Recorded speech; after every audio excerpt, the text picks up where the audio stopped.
Bueno, si les parece, Juan Pablo y Fabricio, empezamos. Esperemos que se sume alguien más porque la idea es tener más interacción, pero bueno, a ver si me deja cambiar el nombre. No, no me deja cambiar el nombre acá, así que lo dejo así. Vamos a dar comienzo. Esperen un segundito. Ahí. ¿Se ve bien la pantalla? Sí, ¿Estamos compartiendo? Perfecto. Bueno, ¿cómo están? Encantado. Vamos a dar comienzo a la clase 2 de este curso virtual de redacción de sentencias civiles, en la que vamos a trabajar sobre el módulo 3 porque como también comunicamos por el foro, por cuestiones académicas tuvimos que invertir el orden. El que correspondía era el inverso, porque en la unidad 2 lo que trabajábamos era cuestiones más generales de lingüística, perdón, por una lingüista, que nosotros que somos formados hasta ahí, ¿no? Supuestamente en ciencias jurídicas y sociales, eh, no tenemos una preparación en eso. Por eso empezábamos con. La clase 2 era la de la doctora Dillon, y la clase 3, que ya era más focalizada en lenguaje claro, que sería como algo más específico, la iba a trabajar yo. Pero bueno, invertimos. Eso va a ser, el módulo 2 se va a trabajar la clase siguiente. Y hoy nos toca la unidad temática 3. Eh, la idea es desarrollar algunos aspectos teóricos, algunos nudos, algunos problemas que creo que pueden ser interesantes para pensar, y para generar discusión si se puede, incluso para que ustedes, si les interesa alguno de los temas, puedan profundizar. Es una clase que puede exceder un poco el tiempo que tengo. Es introductoria, y ahora voy a plantear por qué, pero prefiero dejar algunos puntos abiertos para que ustedes después, si lo que les interese, lo puedan tomar y, en su caso, continuar o criticar o lo que fuere, ¿no? Para armar un intercambio. En mi caso, mínimamente agradecer que puedo participar de este espacio, al Consejo de la Magistratura y a los profesores que me convocaron, Alejandro Verdaguer y José María Salgado. Y bueno, integrar este espacio, la verdad, para mí es muy interesante. En lo personal, intento ayudar en clases de Derecho Procesal Civil, en la Facultad de Derecho de La Plata. Ejerzo la profesión de abogado y tengo un interés por las cuestiones que tienen que ver con el sistema de justicia. Y hace unos años que empecé con el tema del lenguaje claro, cuando lo empecé a conocer como tema, porque la verdad que no era un tema que lo tenía dentro de las cuestiones que podían llegar a preocuparnos y de las que nos teníamos que encargar dentro de la disciplina jurídica. Y esta charla de hoy va a ser introductoria porque, como les decía, en materia de lenguaje intervienen muchas disciplinas, como la lingüística, la semiótica, el análisis del discurso, la filosofía del lenguaje y otras disciplinas, muchas de las cuales yo no manejo en forma profunda, si se quiere. Tengo algunas nociones, estoy un poco ubicado, pero no soy para nada un especialista. Sin embargo, sí puedo tal vez hacer algunos cruces por estar metido en el mundo judicial, ¿no? Y además es introductoria por el poco tiempo que tenemos. Eh, no solo eso, sino que vamos a trabajar especialmente con el lenguaje judicial, porque más adelante lo vamos a volver a ver. El lenguaje jurídico sería como la gran categoría de temas que hoy no vamos a tratar, pero cualquier documento, o acto que tenga una función jurídica, sea una ley, sea un acta notarial, sea un contrato, sea una señal de tránsito que pueda ordenar algo, entra dentro de lo que se llama el lenguaje jurídico. Y el lenguaje judicial es más el lenguaje que se utiliza en el ámbito de los conflictos que pasan por un proceso, ¿no? Nosotros más que nada hoy vamos a estar hablando de cuestiones y problemas focalizadas en ese espacio. Y claramente el lenguaje judicial es una destreza que tenemos que manejar y para las que no nos forman. No nos forman en cómo decir, cómo comunicarnos, cómo pensar los contenidos, los mensajes. En su caso ahora vamos a hablar de géneros, hay distintos géneros judiciales. Lo que creamos y lo que recibimos también, porque cumplimos el doble rol, en general no tenemos una formación en este campo, con lo relevante que es, porque claramente también no podemos salir del lenguaje. Toda nuestra actividad permanentemente está atravesada y para ser necesita de utilizar el lenguaje, ¿no?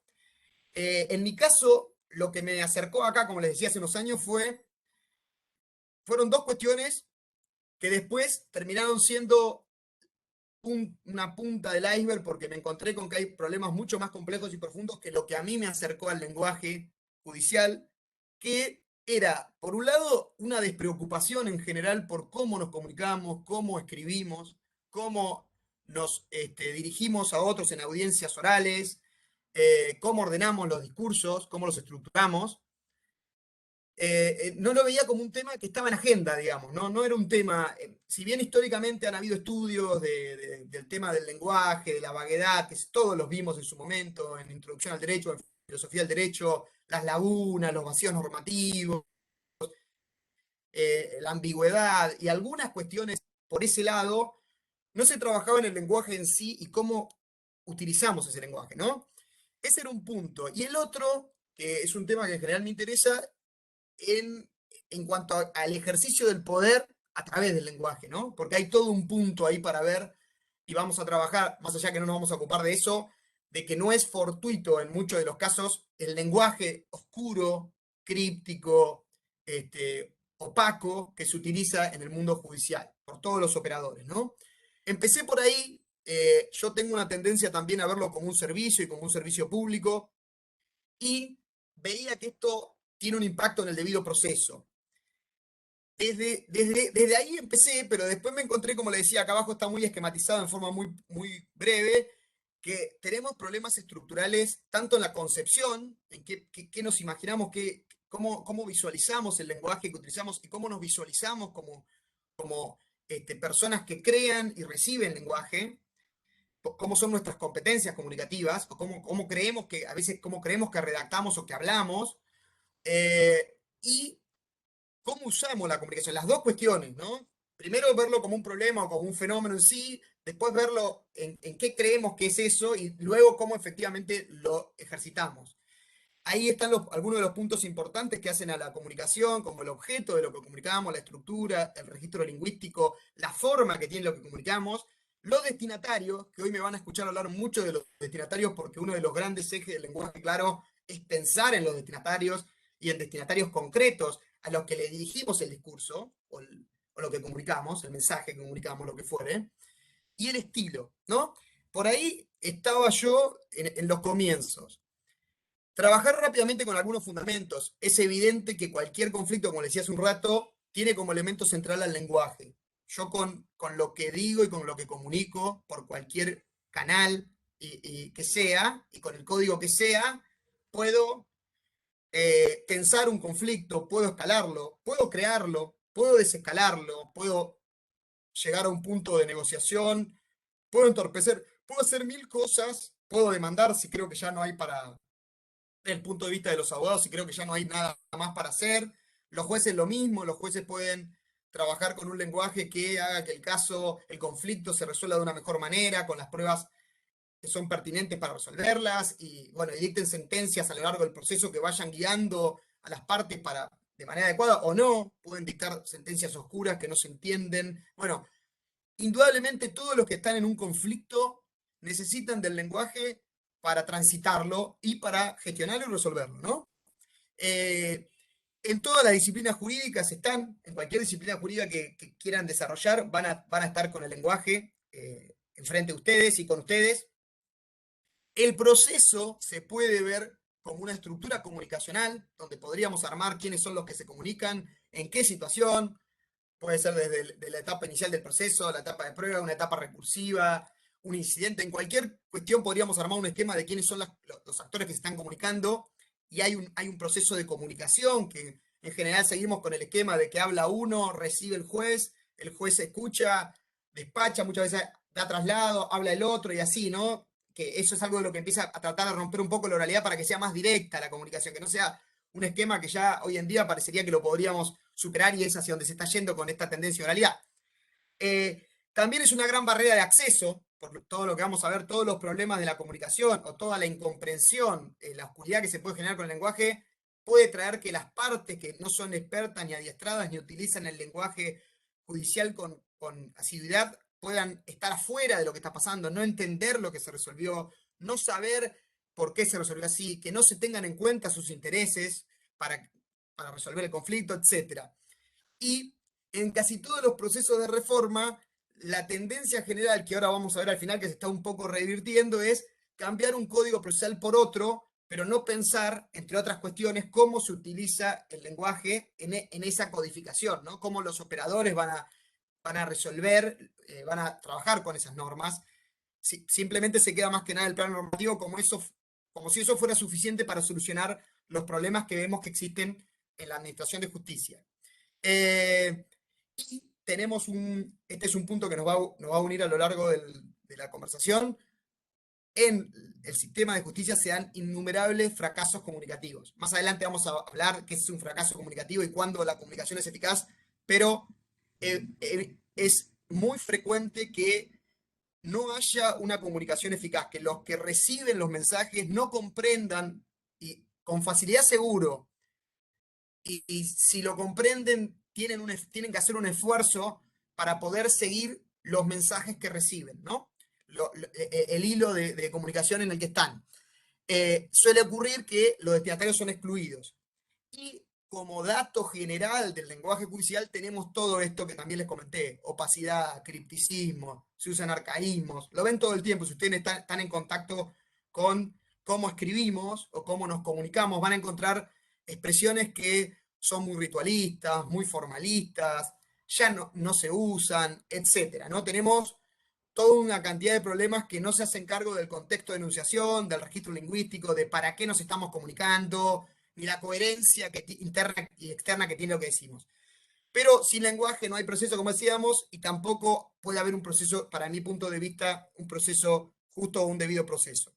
Nos requiere adaptar el lenguaje que utilizamos, y una de las cosas que yo creo que pueden darnos alguna pista de por qué pasaba esto, y ahora un poco lo estamos revisando, más allá que seguimos con un montón de problemas, tienen que ver con una concepción que se tenía del juez, que parecería también que en estos años cada vez está quedando más atrás, donde el juez, en el esquema, en uno de los esquemas del positivismo, se decía que era la boca de la ley, incluso la boca inanimada de la ley. Trabajaba el juez con un silogismo donde los hechos que estaban discutiéndose, los hechos controvertidos, encajaban en alguna norma, el juez hacía esa subsunción y luego la solución venía dada por la norma. El juez era un aplicador de esa norma y no participaba en una creación, una construcción de lo que decía o de lo que resolvía, sino simplemente trasladaba la norma al caso y resolvía, ¿no? Con lo que no tenía mucho sentido pensar en el lenguaje, porque el lenguaje ya estaba fosilizado en las normas positivas, ¿no? Ya eran las normas las que hablaban y las que se aplicaban en el caso. Esto yo creo que nunca fue así.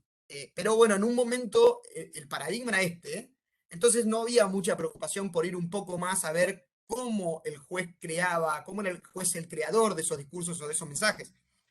Y yo digo que nunca fue así porque de mínima el juez tenía que interpretar. Por más que uno tenga, yo a uno le puedo tirar 20.000 normas que supuestamente regulan todas las conductas que estén por discutir, por resolverse y en el caso controvertido, pero de mínima interpretaba. Y cada vez fue creciendo más lo que hace el juez. Y el juez interpreta, el juez argumenta, el juez pondera, el juez selecciona los hechos, selecciona las pruebas, selecciona qué va a decir y qué no va a decir, y construye en definitiva un discurso que termina siendo la sentencia o las decisiones que toma o la forma en que va tramitando el proceso, con lo que ya no podemos dejar de lado cómo hace eso con lenguaje, porque eso es su materia prima para hacerlo. Ahí pongo tres cuestiones que creo que cambiaron el rol del juez: la reforma constitucional del 94, la aparición de los casos colectivos y el cambio de fuente del Código Civil. Yo creo que son tres puntos importantes que no vamos a profundizar hoy, pero creo que tienen que ver con con este nuevo rol y modelo de juez. Esto lo voy a pasar rápido porque es para fundamentarlo desde por qué creo que es un derecho fundamental y que hay que trabajarlo de manera autónoma, más allá que algunos lo trabajan como que es una derivación del debido proceso, del deber de motivar de los jueces, de la tutela judicial efectiva. Creo que hay buenas razones para plantear que puede empezar a verse como un derecho fundamental autónomo, ¿no? Lo voy a pasar rápido. Creo que es importante trabajar con la idea de legitimidad del Poder Judicial y esa legitimidad construirla y tener herramienta para construirla en su función y que las personas vean que se resolvió de manera adecuada su conflicto, aun cuando no estén de acuerdo con lo que se resolvió. Y para eso el lenguaje creo que cumple un rol fundamental. Y bueno, y tenemos ni más ni menos que un poder que tiene la última palabra y dicta en calidad de cosa juzgada lo que resuelve, es decir, como regla, salvo los casos que son muy raros de cosas juzgadas, irrita, una vez que algo entró en el Poder Judicial, si eso se resuelve por sentencia, ya no se puede modificar lo que se decide, ¿no? Tiene un muy fuerte poder el Estado con el ejercicio del poder jurisdiccional, con lo que el lenguaje, que es con lo que hace esa cosa jugada, también viene a jugar un rol importante. Eh, bueno, más fundamentos, uno de ellos que tomo nada más, hablé de esto de transparencia, independencia y legitimidad y credibilidad y rendición de cuentas, es lo que venía hablando, el sistema de precedentes también. Si vamos a seguir una jurisprudencia para poder seguirla o modificarla, necesitamos entender cuáles son las reglas de juicio que surgen de esa jurisprudencia. Nuevamente eso, perdonen que sea repetitivo, pero pasa por el mismo eje del lenguaje. La simplificación, la eficiencia económica y la seriedad procesal también están vinculadas con esto. Es muy frecuente, seguramente les pasará, depende de qué lado del mostrador estén, que perdemos mucho tiempo porque no entendemos o qué se resolvió o cuál es el planteo principal, qué nos quieren decir. Entonces empezamos a veces con recursos o a veces con llamados o a veces antes de la pandemia con ir al mostrador para ver que nos digan si esto es así, si esto es así, para empezar a, digamos, descifrar que estaba ahí. Si hubiera sido claro de entrada y hubiera sido un mensaje bien construido y pensado y planificado, esto lo hubiéramos evitado. Para tener algunos ejes que empezar a ordenar todo esto, aunque sea una novedad, son los jueces cuando participan de crear distintos géneros jurídicos o judiciales, los autores de eso. En la clase que viene y en la primera dijimos algo, pero muchas veces el juez está borrado, no se sabe el que decide, no se sabe quién es, parece como que es algo objetivo, e impersonal y abstracto, y en realidad hay alguien que eso lo creó, lo dictó y lo está comunicando, ¿no? Y además de eso, elige, como decíamos, elige cómo va a relatar eso, cómo lo va a describir, en qué va a ser eje, qué va a ocultar de lo que está resolviendo, qué va a decidir no darle tanta importancia, cómo lo va a explicar, cómo lo va a comunicar. El mismo análisis hay que hacerlo para todos los operadores, porque hoy vamos a hablar más de jueces porque es el lenguaje judicial lo que más miramos desde esa perspectiva, pero lo mismo vale para los abogados, lo mismo vale para auxiliares judiciales como peritos, lo mismo vale para otros que pasan por el proceso por alguna cuestión con dictámenes, bueno, y distintas intervenciones de distintos sujetos que participan del proceso y que influyen en él. También sobre ellos hay que mirar la claridad del lenguaje que tienen. Y un primer paneo, hay múltiples destinatarios. Esto después lo vamos a desagregar, pero hay múltiples destinatarios y la idea hacia la que tenemos que ir es hacia que esos múltiples destinatarios tengan el mayor nivel de comprensión directa posible, que esto también lo vamos a trabajar porque es muy difícil el equilibrio con todas las cuestiones técnicas, formales, solemnes digamos, y culturales que tenemos dentro del lenguaje judicial. Pero la idea es salir porque un punto que ya lo digo ahora y no lo repito, la comunicación en el lenguaje judicial no se agota para los adiestrados o especializados en el derecho, sino que sale de ellos y de mínima, están las partes, de mínima están las partes que son las titulares de los derechos que están discutiendo, que tendrían que tener una adecuada comprensión de lo que va pasando en el proceso y como les dije, en la medida de lo posible lo tendrían que poder tratar de entender. Más allá de las explicaciones que les dé el juez, más allá de las explicaciones que le dé su abogado, que se las tiene que dar muchas veces, algunas de las cuestiones de cómo va el proceso, por qué pasó eso, en líneas generales qué se resolvió y por qué, tendrían que poder comprender. Bien, dicho esto, ya pasamos directamente o más de lleno a la materia que nos reúne. Esta es una definición que se usa a nivel internacional, que está bastante aceptada de lenguaje claro y que nos va a servir para desagregar y para tener en la cabeza, porque van a ver que va a estar vinculada con lo que sigamos trabajando hoy. Está hecha por una de las organizaciones internacionales, en realidad esta nuclea las tres organizaciones internacionales más importantes de lenguaje claro a nivel global, que plantea que ese lenguaje claro es una comunicación, dice, esto lo voy a leer textual, está en lenguaje claro si la lengua, la estructura y el diseño son tan claros que el público al que está destinada puede encontrar fácilmente lo que necesita, comprende lo que encuentra y usa esa información. De esta definición, esta delimitación del lenguaje claro nos empieza a mostrar primero que estamos ante un acto de comunicación, que ahora voy a profundizar un poco ahí, porque muchas veces hablamos de lenguaje claro y no bajamos a toda la disciplina y el mundo de la comunicación, ¿no? Es una comunicación. Y para que esté el lenguaje claro, tiene que satisfacer esa claridad a nivel lengua, que lo vamos a desarrollar, pero a nivel lo que conforma la lengua, a nivel estructura de lo que se dice y a nivel diseño, cómo organizo lo que voy a decir y qué formato le doy a lo que voy a decir. Todo eso pensando, fíjense que esta definición pone muy fuerte la idea de destinatario. Está muy marcado que eso tiene que pensar sí o sí en un lector o en un receptor. Y ese receptor con lo que uno le emite tendría que poder encontrar fácilmente, no solamente encontrar, sino no tener que hacer un gran esfuerzo para encontrar lo que necesita de ese texto, de esa comunicación, comprenderlo, sería un umbral más adelante o más profundo, y luego usarlo de acuerdo a su interés, desarrollar acciones, las que sean, de acuerdo a la situación, al contexto de comunicación o de enunciación que se trate, pero para eso tendría primero que comprender y antes encontrar, ¿no? Y una cosa importante ya para empezar a delimitar, no es lo mismo el lenguaje claro que el lenguaje en formato de lectura fácil. Vamos a ver que nuestra jurisprudencia tiene algunos problemas con esto, porque eh, la cuestión del, perdón, se me ocurrió, la cuestión del lenguaje en formato de lectura fácil a veces es tratada como lenguaje claro cuando no son dos campos distintos, trabajan con lógicas distintas, son iniciativas que tratan de acercar el lenguaje pero de distinta manera.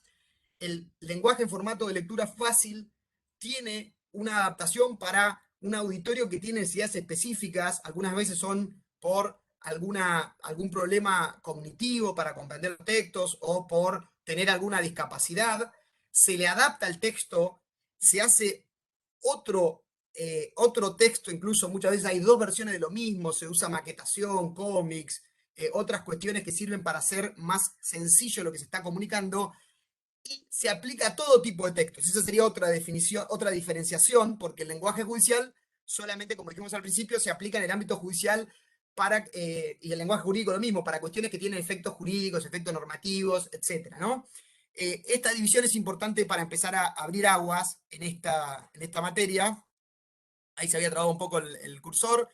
Esto lo dejo muy rápido, pues no lo vamos a profundizar, se los dejo ordenado por si quieren tener un panorama a nivel internacional. Empezó en los 70 con todo este movimiento y se fue ampliando.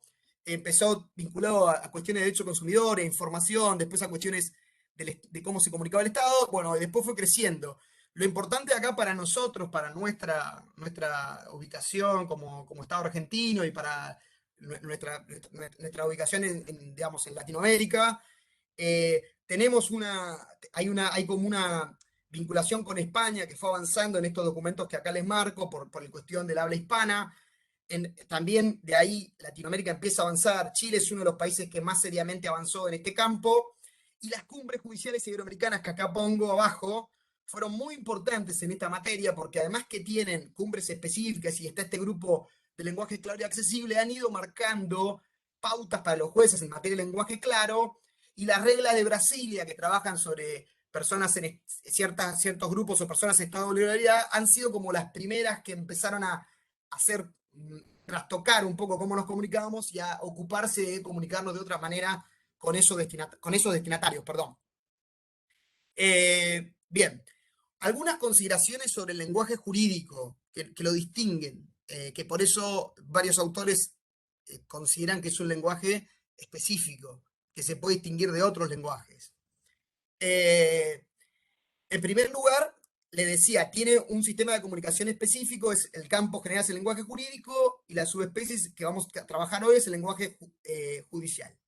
Después, por ser una lengua de especialidad que se desarrolla en un campo profesional específico, tiene un tecnolecto. Hay palabras que están dentro del lenguaje judicial que no las van a encontrar en otros lenguajes y tampoco las van a encontrar con esa universidad, con ese sentido y ese significado.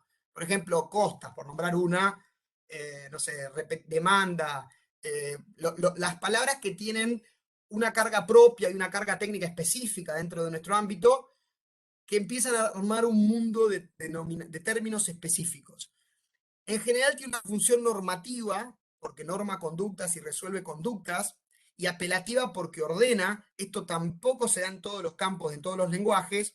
Y una cosa importante que nos atraviesa siempre, que se da en otros campos, pero también se da en el nuestro, es que los textos y las comunicaciones que creamos y que dirigimos y que también tratamos de comprender y sobre las que empezamos a debatir o a tratar de resolver y gestionar conflictos, tiene una finalidad argumentativa. Yo quiero convencer sobre algo que propongo, creo una hipótesis sobre qué pasó en un caso, si soy la parte actora, si soy la parte demandada, me defiendo sobre que algo pasó de otra manera, y si soy el juez trato de dar razones para decir por qué la motivación que estoy trayendo para este conflicto y este caso es adecuada, ¿no?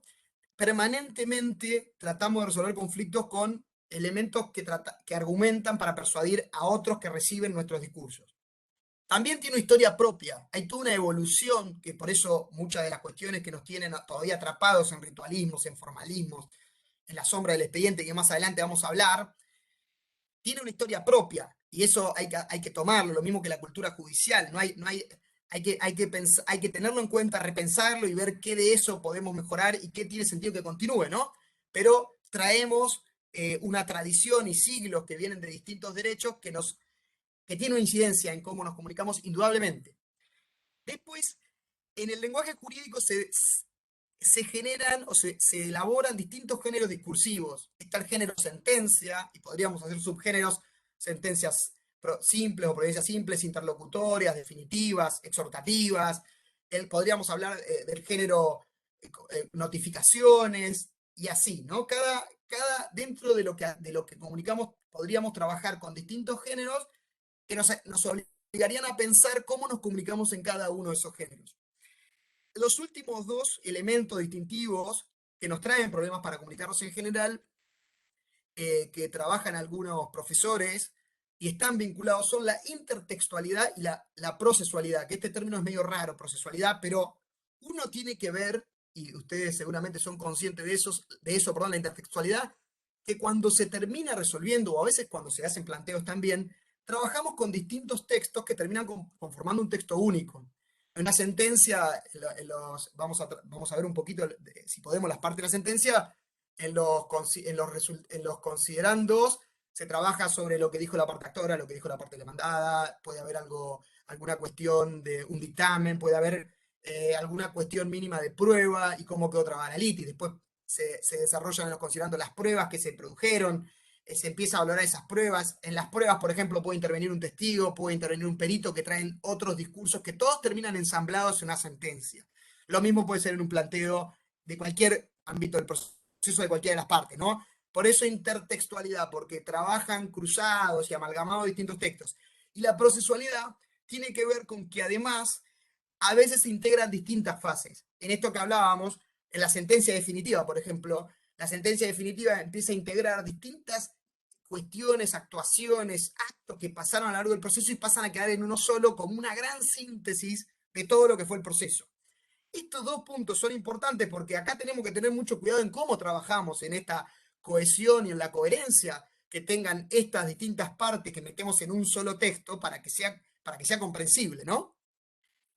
Muy rápido, pero muy rápido, estos son los elementos básicos de la comunicación. Yo hoy me voy a parar en uno de los que más me interesa, o en dos diría, en el ruido y en la situación comunicativa o el contexto, también en la retroalimentación, porque es lo que nos sirve para ver si se empieza a ver una comunicación efectiva.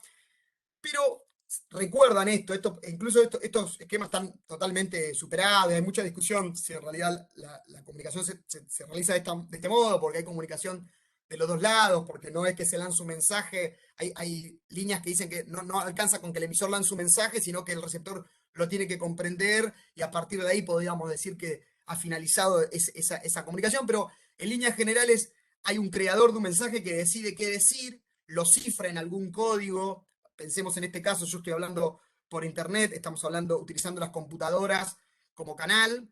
Les estoy hablando a ustedes, ustedes están escuchando en este momento y de lo que yo estoy diciendo, yo no sé bien qué les llega a ustedes y qué no, qué comprenden de lo que digo y qué no, qué impactan ustedes y qué no, y cómo, que eso es uno de los grandes misterios y campos que es muy difícil en materia de claridad, que tiene que ver con el uso pragmático del habla, porque yo quizás creo que ustedes me están entendiendo y ustedes están diciendo, piensan, habla muy rápido, no terminé de profundizar una idea, no me convenció lo que dijo, que de hecho los invito a que me critiquen o que intervengan todo lo que quieran, pero empiezan a decodificar de alguna manera lo que yo estoy planteando. De hecho soy Matías Tau, tengo el nombre Alejandro Verdaguer, pero no soy Matías Tau, no soy Alejandro Verdaguer, sino Matías Tau, estoy usando el psico justo de él, no estoy robando su identidad. Pero bueno, empiezan a decodificar. Si no hay decodificación, directamente el mensaje no les llega. Ya hay un bloqueo. Ya no sé, ni siquiera tiene sentido lo que estoy hablando. Se podría cortar esto, yo podría estar ahora que se habla muteado, digamos que está de moda, silenciado, y no les llega nada. Si hay decodificación, después pasan ustedes a comprender eso y la retroalimentación se vería con las devoluciones que me hagan, o con las devoluciones que le hagan al que les pasó el mensaje, o con lo que hacen, con lo que reciben, todo eso en una situación comunicativa o un contexto. En este caso, estamos en la situación comunicativa, en teoría, si hago algo más o menos digno, en teoría estamos en una clase de esta materia que es redacción, sentencias civiles, y estamos tratando de pensar entre todos esta unidad, ¿no? Y desarrollándola. Ese es el contexto de enunciación en el que estamos. Y vamos a trabajar sobre esos elementos, algunas cuestiones que, como yo les dije al principio, algunos entraron después, me parecen nudos interesantes, que sirven para profundizar. Dos grandes campos que algo se dijo en la clase 1 tienen que ver con la comunicación judicial escrita y la comunicación judicial oral. Ya acá nos plantamos en dos mundos que cambian en absoluto lo que tenemos que hacer para, en lo que está abajo de esta filmina, para preparar y planificar lo que vamos a decir, sea de manera escrita o de manera oral, diseñar la estructura de lo que vamos a decir, redactar el texto o elaborar el mensaje o discurso y revisarlo. En la oralidad tenemos, en el momento, en la parte escrita tenemos más, voy incorporando algunas cuestiones que diferencian uno de otro, pero estos mundos hacen que estemos ante casi actos de habla distintos, ¿no? Más allá que los dos son con lenguaje, los dos están con otro, están código. Dentro de la oralidad interviene el lenguaje oral, que es el lenguaje discursivo, y el lenguaje no oral, que ahora vamos a trabajar mínimamente sobre eso, es todo lo no dicho en un discurso, tiene que ver con lo paraverbal, con los gestos que hago, con las entonaciones, no nos vamos a poner muy técnicos, pero todo eso también participa en la oralidad que no está presente en el modo escrito de comunicarnos. Y dentro de la inmediatez ya somos un mundo nuevo, que este está prácticamente inexplorado, al menos no he visto muchos trabajos, que una cosa es la inmediatez presencial, que estemos en el mismo espacio, y otra cosa la remota como estamos ahora. Y de hecho traen otros problemas que seguro ustedes, cuando han estado en audiencias remotas, en teleaudiencias, o pongan el nombre que quieran, la forma de comunicarse es distinta, lo que se comprende cambia, tenemos cosas que pueden caer mal o bien de cómo nos comunicamos en ese, tenemos que manejar otras herramientas para lograr lo que queremos comunicar y el propósito que tenemos. El tema, como les decía, va variando de que sea escrito oral. Acá abajo está la estructura, el orden, la forma, el contexto, el estilo, la extensión y el registro. Y además, dicho muy rápido, en general, los mensajes escritos o la comunicación escrita es más rígida, más cerrada. Yo tengo que trabajar siendo muy preciso en lo que digo, compacto. Existen los puntos suspensivos, pero son un recurso que los uso cada tanto. No, en general no puedo repetir mucho porque canso al lector y la oralidad te da un manejo más de repetición. La oralidad me permite, tomando ahora pasándonos a la oralidad, me permite corregirme sobre la marcha, me permite reformular, me permite chequear en el momento si me están entendiendo. Esto es muy importante en materia de lenguaje claro.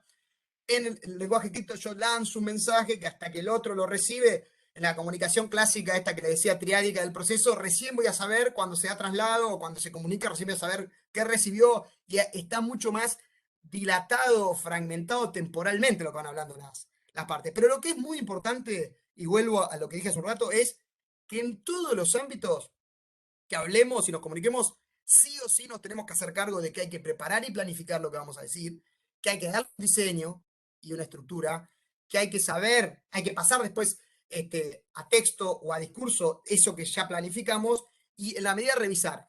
¿Qué pasa? En la realidad, en general, o no tenemos tiempo, y eso atenta mucho contra esto, entonces trabajamos de manera más improvisada y a veces eso no nos conviene en términos argumentativos o en términos de lo que queremos obtener, porque la improvisación puede salir bien alguna vez, pero en general es mejor pensar antes, al menos mínimamente, de qué se trata lo que vamos a discutir o negociar o lo que fuere, y luego ir al ámbito que sea correspondiente.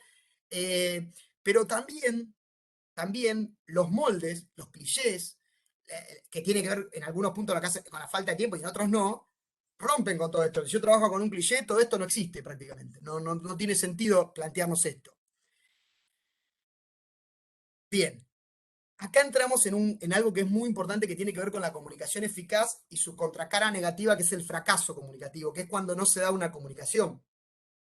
Y la comunicación, como les decía hace un rato, es bidireccional.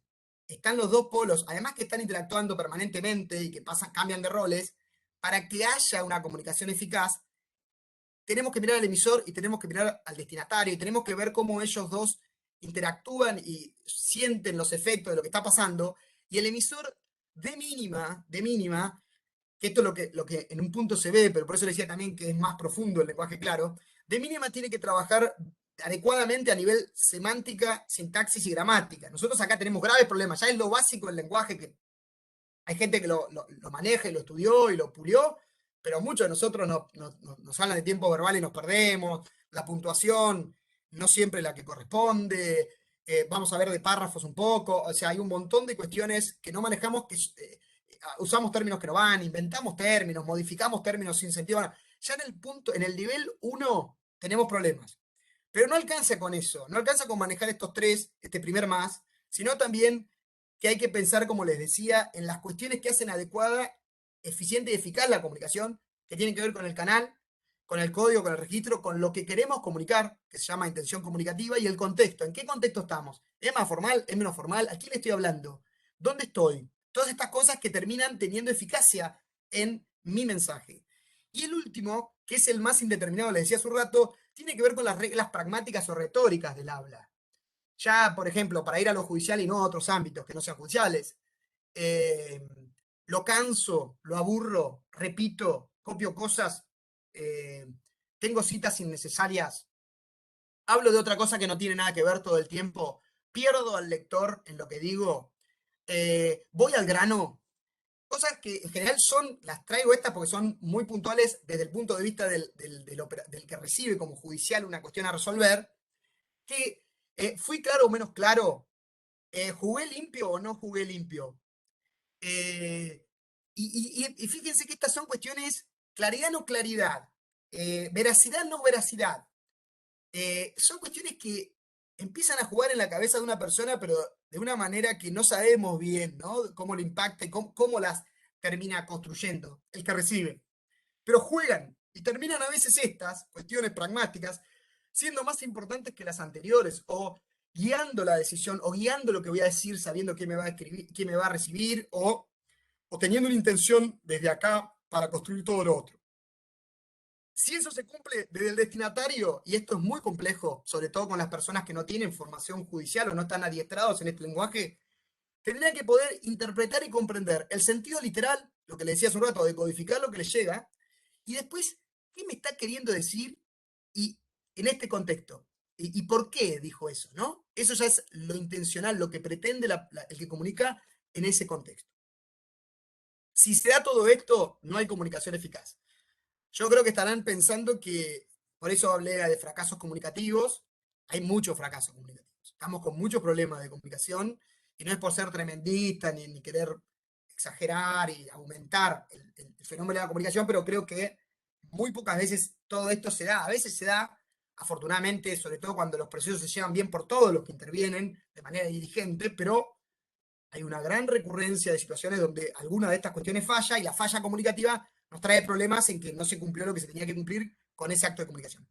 Acá abajo, al final, era lo que le decía que participa en el lenguaje oral, tanto que hablamos de la oralidad, de la oralidad, de la oralidad, hoy digamos, el caballito de batalla que yo lo celebro, porque tiene muchas ventajas, creo, en materia de decisión de conflictos en el ámbito judicial, pero el discurso hablado tiene comunicación no verbal, que es como le decía, participa que yo, por ejemplo, ahora a ustedes no les puede gustar que esté hablando rápido, o les puede caer que haga gestos que les choquen en la pantalla, o el tono de voz, o puedo empezar a carraspear, o no sé, lo que sea, interjecciones que no les gustan, que los empiezan a incomodar. Eh, la proxémica tiene que ver con cómo si el espacio, si estoy muy arriba de alguien, etcétera, ¿no? Ahora con lo que le decía, las audiencias, las teleaudiencias, yo puedo tapar todo el tiempo a alguien, no respetar el tiempo del que está exponiendo, ir al choque con todos los que están hablando. Bueno, son cosas que no necesariamente tienen que ver con el lenguaje hablado, sino con esta comunicación no verbal que también intervienen y van trayendo normas aceptadas y reglas que terminan influyendo en el que recibe ese mensaje. Esto muy rápido, pensando en el emisor, hay miles de problemas y la invitación es a que los empiecen a advertir en cuanto puedan, lo que hacemos todos, que todos tenemos graves problemas de comunicación en los discursos que creamos, los empiecen a ver. En general, tomo la primera parte nada más, pero después esto lo pueden ustedes profundizar. Uno llegó, los latinismos es por lo que uno casi llega y dice, no pueden seguir escribiendo con términos del latín, ¿no? Que encima están mal utilizados porque ni siquiera hablamos latín, pero bueno, eh, lo que trae en general es un lenguaje denso, barroco, opaco, artificioso, muy formal, burocratizado y alejado de las expresiones que podrían lograrse en una comprensión media o en un nivel medio para cualquier persona con una formación media, que no tenga formación jurídica, ¿no? Eh, un gran tema también, acá le sigo dejando problemas que hay desde el emisor, en general, que se observan en los textos judiciales o en los discursos judiciales, tiene que ver con la extensión. Todavía seguimos trabajando en el otro documento que le dejé herramientas, hay algunas propuestas de cómo se puede mejorar la cuestión de extensión, pero todavía seguimos trabajando con estructuras muy extensas, sea del total de las páginas. Hemos visto sentencias de miles de páginas. Está bien, ya no, casi no hay más así, pero las hay. Y si no de 1000, de 100, ya 90. Y si yo los apuro un poco, ya 60 páginas difícilmente se pueden leer más con el cúmulo de trabajo. Entonces, hay un problema de extensión y hay un problema de los párrafos también. Hay párrafos muy extensos. Acá se llama párrafos bloque, que son los párrafos que no tienen separación. En algunos de los trabajos prácticos que les sugerimos lo van a ver, donde hay una sentencia bloque. Ahora después vamos a volver. Las oraciones encadenadas, que algunos le denominan cajas chinas, es un tema donde tenemos una tendencia, en mi caso la tengo y es un problema que tengo, a decir ideas una tras otra encadenada, que hace que si uno revisa lo que se está planteando en ese párrafo, uno se pierde porque uno va yendo con su comprensión de una idea a otra o subidea o subpremisa y no es tan sentencioso, no es tan directo, no organiza, como sugieren casi todos, un solo párrafo con una idea o dos ideas, pero siempre una idea de fuerza y una que acompañe y no mucho más, ¿no? Bueno, ni hablar, nos gusta a veces numerar y no se entiende, creemos que es 1A, 1A, B, TER, X, lo ven también con el legislador, bueno, miles de cosas que tienen que ver a nivel de extensión y complejidad de las estructuras. Vamos a los destinatarios, que les comenté que una de las cosas que más a mí me preocuparon era esta. Acá lo que les traigo es un desagregado para que después ustedes también voy a ir viendo si estoy viendo horario. Venimos bien, creo. Si ustedes después pueden repensar esto, eh, tenemos que pensar en los destinatarios que se vincula con la orientación comunicativa, hacia dónde me estoy dirigiendo con mis mensajes, también con el nivel de comunicación y con el auditorio. Una cosa central es que lo que yo comunico tiene que estar adecuado según el destinatario y el auditorio. Después podemos ver los niveles, que ahí empieza el problema quizás, pero de mínima esto tiene que suceder y acá yo en la parte superior hago como dos grandes campos, que uno es el de los profesionales del derecho, que conforman lo que se denomina comunidad de práctica, es decir, personas que están utilizando ese lenguaje permanentemente, que encuentran soluciones con ese lenguaje, que respiran ese lenguaje, por lo tanto saben qué significan ciertas expresiones que hasta no son claras, conocen las partes implícitas a veces de algo que te ha dicho, por fuera de ni siquiera está el proceso, que el proceso también trae reducciones que a veces no decimos todo porque ya sabemos cómo se vino discutiendo que hay cosas que no hace falta comunicar. entienden, están adiestrados en ese campo. Entonces, entre ellos, la comunicación, en teoría, porque también entre nosotros no nos entendemos, no nos entendemos a veces un abogado de otro, no nos entendemos abogado juez, juez abogado, pero en teoría tendríamos menos dificultades porque manejaríamos ciertos códigos comunes. Ese es un grupo, pero el otro grupo son los que no están en el mundo jurídico, que no están, que quizás solamente una vez en su vida están en un proceso, los que son litigantes habituales no, pero también eso se lo leen a los abogados, pero de todos modos, pensemos en uno que una sola vez va a un juicio en su vida y no tiene por qué entender el lenguaje judicial, menos un lenguaje judicial crítico, ¿no? Entonces, ahí ya alerta, para esa persona no podemos destinar el mismo mensaje, el mismo nivel de tecnicismo, de formalidad, digamos, de ritualismo. Tiene que, en la medida que podamos, tenemos que ser un poco menos complejos, menos rebuscados, menos farragosos, que es lo que nos gusta hacer, porque creemos que eso nos distingue, nos da prestigio y nos da la legitimidad como operadores. Cuanto más complejo y rebuscado soy, es ahí hacia donde tengo que ir. Y todos hemos pasado por eso, creo, también, ¿no? Como creer que esa es nuestra identidad. Por eso uno de los desafíos es dejar de lado eso, no perder nuestros roles principales y a la vez ser más entendibles, ¿no? Es un gran desafío. Después hay destinatarios directos e indirectos. Y esto se toca con la segunda parte que acá desagrego y los circuitos que se crean, porque una cosa que ya adelanto, la sentencia tiene múltiples destinatarios, la sentencia más que nada, porque las comunicaciones de las partes en general están más claras, no tienen múltiples destinatarios, porque en general o van al juez o van a la otra parte, y en todo caso, si no va al juez de primera instancia, irá a un tribunal superior pensando en eso, pero no va mucho más allá en general. Pero la sentencia sí, y tenemos lo que se llama destinatarios directos o lectores u oyentes principales en lo escrito, o una audiencia primaria, dicen otros autores, incluso usan marketing eso, que sabemos que son los principales y que indudablemente son las partes, y después empiezan a aparecer otros sujetos, que acá les planteo los interrogantes. Nos dirigimos a las partes, cuando hacemos una edición judicial o una comunicación judicial, nos dirigimos a los abogados. Entonces, y va cambiando como tendríamos que hablar, ¿no? O cómo nos teníamos que comunicar. Nos dirigimos a los tribunales superiores con nuestras decisiones, estamos pensando, sea para cómo lo van a revisar, porque yo ya sé que me revisó, me revocó sentencias. Tengo una discusión como juez de primera instancia donde yo creo que mi criterio tiene más razones que el de la Cámara, pero bueno, o hay doctrina legal, etcétera. Le hablo a otros tribunales. Hay situaciones donde los tribunales no solamente están hablando entre sí, a veces del mismo foro y a veces de otros. Me hablo a mí mismo, como juez estoy teniendo en cuenta lo que se llama el precedente horizontal, estoy teniendo en cuenta mis propias sentencias, o estoy teniendo en cuenta lo que yo creo que tengo que resolver en ciertos casos. Le hablo a otros poderes, poder ejecutivo, poder legislativo principalmente. Le hablo a la comunidad jurídica, un doctrinario que le puede interesar, a la sociedad civil toda o a algunos sectores, y especialmente acá me paro en la prensa, pero podríamos hablar corporaciones, las que quieran, empresas importantes, sectores importantes empresariales, trabajadores, aseguradoras, etcétera, etcétera, etcétera, que en algunos fallos van a estar muy implicados en el fallo concreto y en el enfoque consecuencialista o en un enfoque que va más allá de ellos, también, ¿no? O le hablo a todos, que es lo que decía hace un rato. Bueno, lo que se plantea es que se habla más de uno. El desafío está, primero, volviendo arriba, en que lo que yo comunico tenga una unidad de interacción y una unidad comunicativa, tenga un sentido, una cohesión, en lo que quiero, en la intención que tengo y en el sentido de lo que comunico.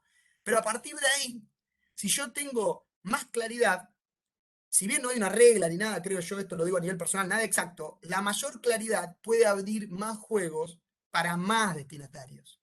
Ese es un desafío, porque siempre algunos van a quedar afuera, o siempre hay segmentos o parcelas de lo que yo comunique que no me, por razones de estas que decíamos, de no preparación, de no formación, de no adiestramiento, alguno no va a entender y va a necesitar otro que se lo explique. Pero hay técnicas para que los núcleos principales de lo que voy a comunicar sean lo más entendibles posibles. En algunos de los trabajos que le planteamos, que es algo muy puntual, en sentencia de trascendencia pública o trascendencia institucional, que a veces los tribunales superiores lo hacen, se pensaba que los primeros párrafos estén pensados para ser bien comprendidos por el periodismo, que después hace recircular lo que se resolvió, sin pensar en operaciones mediáticas, sin meternos en eso, que todos sabemos que lo que hace el periodismo, muchas veces lo que hace el periodismo con lo que se resolvió, empieza a ser una sentencia aparte, empieza a ser un mundo aparte, pero en un caso digamos, donde todos trabajan ejerciendo debidamente su función, se le dejan las primeras partes más claras o una síntesis más clara para que el que no está empapado en todo lo que es más técnico jurídico y no es,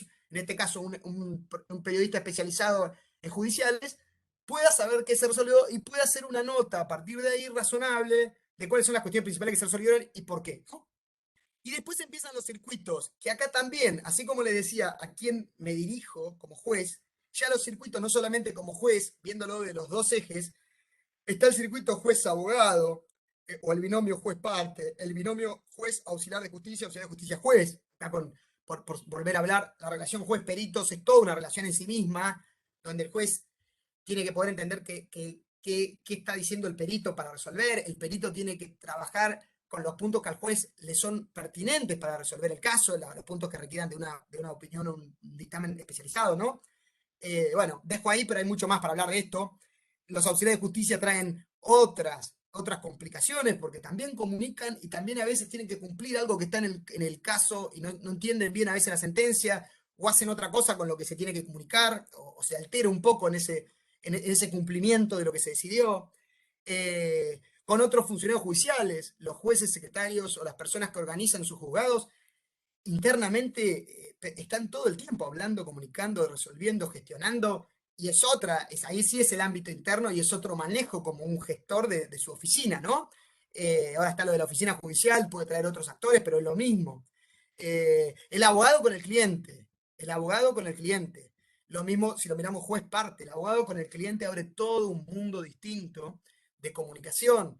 Pensándolo de buena fe, el abogado tendría que comunicar todas las opciones posibles, por qué le parece conveniente X estrategia en relación a la otra, evitarlo con su lenguaje, generar conflictos de interés o beneficiarse el abogado en lugar de lo que realmente es más conveniente para la parte en ese proceso, o incluso si da su opinión jurídica sobre el caso y la que le parece más adecuada y la parte no la quiere seguir por otra razón, dejar salvado eso de alguna manera. Bueno, todo esto abre otro campo porque tenemos que ser claros con nuestros clientes y ahora la pandemia trajo ya estaba de antes, pero la pandemia también trajo que vamos comunicando por mail de manera formal y en el mejor de los casos. Después estamos todos no quiero hacer chivos, pero estamos todos con estas nuevas plataformas que nos comieron la vida prácticamente, a veces resolviendo el caso, comunicando por esos mensajitos, mil cosas que también traen otro canal para comunicar y que con el cliente hay que manejarlo y tratar de llevarlo de la mejor manera, incluso para el propósito que tengamos, ¿no? Abogado, abogado, otra. Ahí podemos subir el registro formal, el registro técnico, el registro de los guiños, de lo que sabemos que estamos discutiendo y de la manera uno sabe cuando se está yendo a un buen puerto, a un mal puerto, cuando la discusión digamos, acabó, que no hay forma de, vamos a sentencia, bueno, todas esas cosas que manejamos entre abogados nos traen otra forma de comunicarnos y de vuelta hay algunos especialistas y profesionales que también intervienen en el proceso que no son ninguno de estos. Acá una discusión muy grande. Ahora voy a trabajar sobre dos ejes nada más para antes de meternos en otro segmento, que tiene que ver con que todos somos intermediadores, todos los operadores jurídicos, o al menos los principales, somos intermediadores, porque hay un ordenamiento jurídico, hay normas que resuelven conflictos, que cuando los conflictos se llevan a ese sistema, en este caso el sistema judicial, intervienen ciertos sujetos que permiten que se resuelva y se llegue, hace un rato hablábamos, a una decisión con carácter de cosa juzgada. Lo hacen los abogados, que son los que traen el caso, sin caso no hay función jurisdiccional, y lo hacen los jueces cuando lo resuelven para sintetizar mucho lo que es un proceso. Esa intermediación, como decíamos, tiene que ver con el lenguaje, intermedian con el lenguaje. Ahora, eso que hacen no excluye completamente a los que no trabajan en esa intermediación, que son las partes, vamos a hablar solamente de las partes, pero o los legos, digamos, no lo debería excluir, como decíamos, tendrían que tener algún grado de comprensión, independientemente de que sigan estando esos intermediarios, porque no Estado de Derecho, los conflictos que hemos resuelto, medios pacíficos de resolución de ellos, ¿no? Y por estos mecanismos, de manera obligatoria y con patrocinio obligatorio. No hay salida si lo queremos resolver en esa manera. También son igualadores retóricos, en este caso los abogados, porque tratan de igualar a las partes con las defensas que hacen. De vuelta, ser igualador retórico no significa que se apropian del caso y que no tienen que explicar lo que está pasando a los que no son abogados. Y defender adecuadamente un caso tampoco lleva a ser incomprensible. Es decir, yo sé, callate, no me controles, no te quiero explicar, firma acá, ¿no? Uno podría llevándolo al extremo y haciendo un grotesco muy grande porque tenemos poco tiempo. Todo eso hace que no sea obligatorio que haya un traductor judicial siempre, en todo. Tendría que haber un grado donde, repito, tendríamos que tender a la comprensión directa. Y esto, por ejemplo, algunos problemas para identificar también, se darán cuenta que estoy hablando de generalidades, pero generalidades que me parecen importantes. Algunos de los problemas que no son ya tanto, como les dejé arriba, de problemas del habla típico, de la sintaxis, de la gramática, sino de cómo operamos con el lenguaje. Es muy común que no manejemos bien los tiempos verbales. De nuevo me hago cargo, los tiempos verbales están pensados para segmentar, y especialmente el derecho trabaja, lo hablaba Alejandro Verdaguer, que no soy yo, repito, en la clase anterior, trabaja con hechos del pasado que reconstruye después de una discusión y a los que le da una solución jurídica razonable según lo que parecería que, digamos, que dice el juez, ¿no? Eh, pero no, hay distintos tipos verbales para hablar de una acción que sucedió hace poco, que ya sucedió, que está sucediendo, que sucedió en el pasado pero sigue sucediendo, o que ya no vuelve a suceder y es muy lejana. Y en general mezclamos los tiempos del pasado o no somos finos en segmentar temporalmente ese pasado. Lo mismo con el presente histórico, que es muy común que aparezcan los textos, que entonces uno va leyendo y aparece un presente, pero en realidad siempre, son todos hechos del pasado. El presente histórico se usa para lo oral, para llamar más la atención del que te escucha. Iba caminando, justo veo una cosa y me encuentro con que no, es un presente, pero en realidad es algo que ya pasó, ¿no? Y bueno, mezcla con subjuntivo. No me voy a meter con los gerundios porque sería, para nosotros es aburrido y no tenemos que volver, cada vez que vemos gerundios, tenemos que volver a qué función cumplían, pero hay toda una mezcolanza ahí que hace que los tiempos verbales o, digamos, definir acciones en un espacio temporal sea como muy confuso cuando nos ponemos a analizarlo en el texto o en lo que se dice. Y las secuencias textuales son otro gran problema que también aparece muy seguido, que para decirlo en forma sencilla y como lo puedo explicar, una secuencia textual es una unidad o una unidad de composición que tiene cierta información principal dentro del texto global y por eso, si bien no hay una sola secuencia textual en todo un texto, sino que hay varias y a veces dentro del mismo párrafo vamos a encontrar una que es predominante y otra que acompaña o que es accesoria, lo que se busca con las secuencias textuales y que se encuentra como intención principal dentro de estos segmentos o unidades de información que les planteaba es, ¿qué hace? Narra, es narrativa. ¿Qué hace esta secuencia textual? Describe. Y esta expone. Les marco muchas que usamos permanentemente en el ámbito judicial, ¿eh? No estoy trayendo otras. ¿Qué hace? Argumenta. ¿Qué está haciendo acá? Explica. Y en esta otra, acá veo una valoración. Bueno, lo que es muy común acá, y no me quiero poner denso, es que esté todo mezclado. Lo van a ver en los resultandos, en los considerandos, que se está narrando, pero en el medio se mete una descripción. No es lo mismo narrar, relatar un hecho que describirlo o describir las personas que están en ese hecho. Y a veces se mete una valoración del juez, pero el juez o no dice que está valorando, sino que parece que es parte de la descripción, o a veces incluso parte de la narración. Lo mismo con el uso de comillas, que lo vamos a ver más en la clase que viene, pero Alejandro nombró algo, a veces deciden entrecomillar y a veces no. Entonces, tenemos en una situación comunicativa que no sabemos bien qué está pasando. Y ni hablar con esto de que no se sabe quién habla a veces, no se sabe a veces quién habla, tampoco a veces se sabe quién hizo la acción o quién la recibió. Es muy común que se va perdiendo, damos por sobreentendido en el texto, pero tenemos que volver a ver, sobre todo cuando hay situaciones complejas que participamos de una persona, bueno, quiénes son los actores o digamos, los protagonistas de lo que se está narrando, ¿no?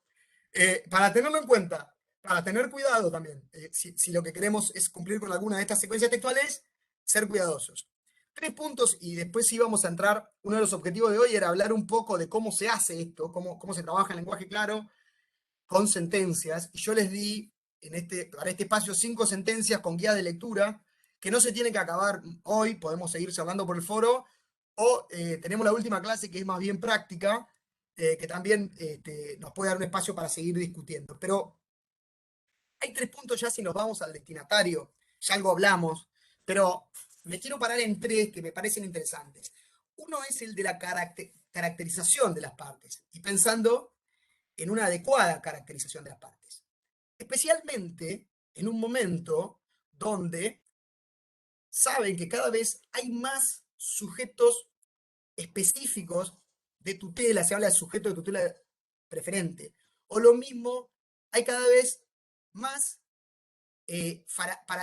enfoques que aplican a ciertos grupos, ciertas personas, ciertos sujetos, ciertos estados de vulnerabilidad y una especialización del derecho que rompe un poco con la idea de que el derecho regula conductas generales y con la mayor generalidad, con lo que, yendo a lo que decía antes, personas ancianas, personas con enfermedades, cuestiones de género, yendo a cuestiones jurídicas, consumidores. Si vamos a hablar de empresas, no es lo mismo, para abrir el abanico, no es lo mismo una gran empresa que una mediana que una pyme.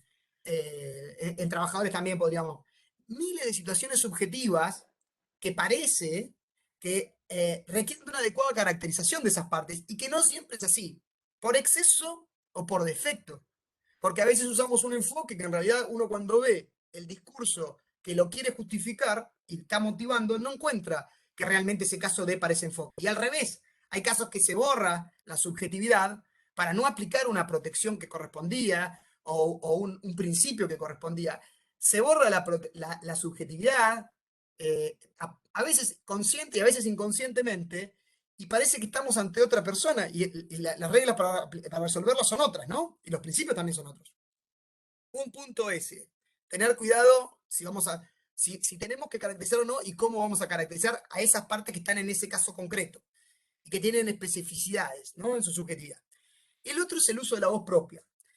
Es muy poco común, pasa más en las cuestiones de familia, y por cuestiones que hay normas concretas que lo exigen, especialmente con niños, niñas y adolescentes, también en algunas cuestiones están apareciendo de género, pero es muy poco común que podamos observar, sobre todo en lo escrito, porque en oral esto se da menos cuando dejan participar y cuando tiene lugar una persona que no es operador jurídico en la audiencia, digamos, pero es muy poco común que se vea recuperada en voz propia lo que dice una de las partes. Muy poco común.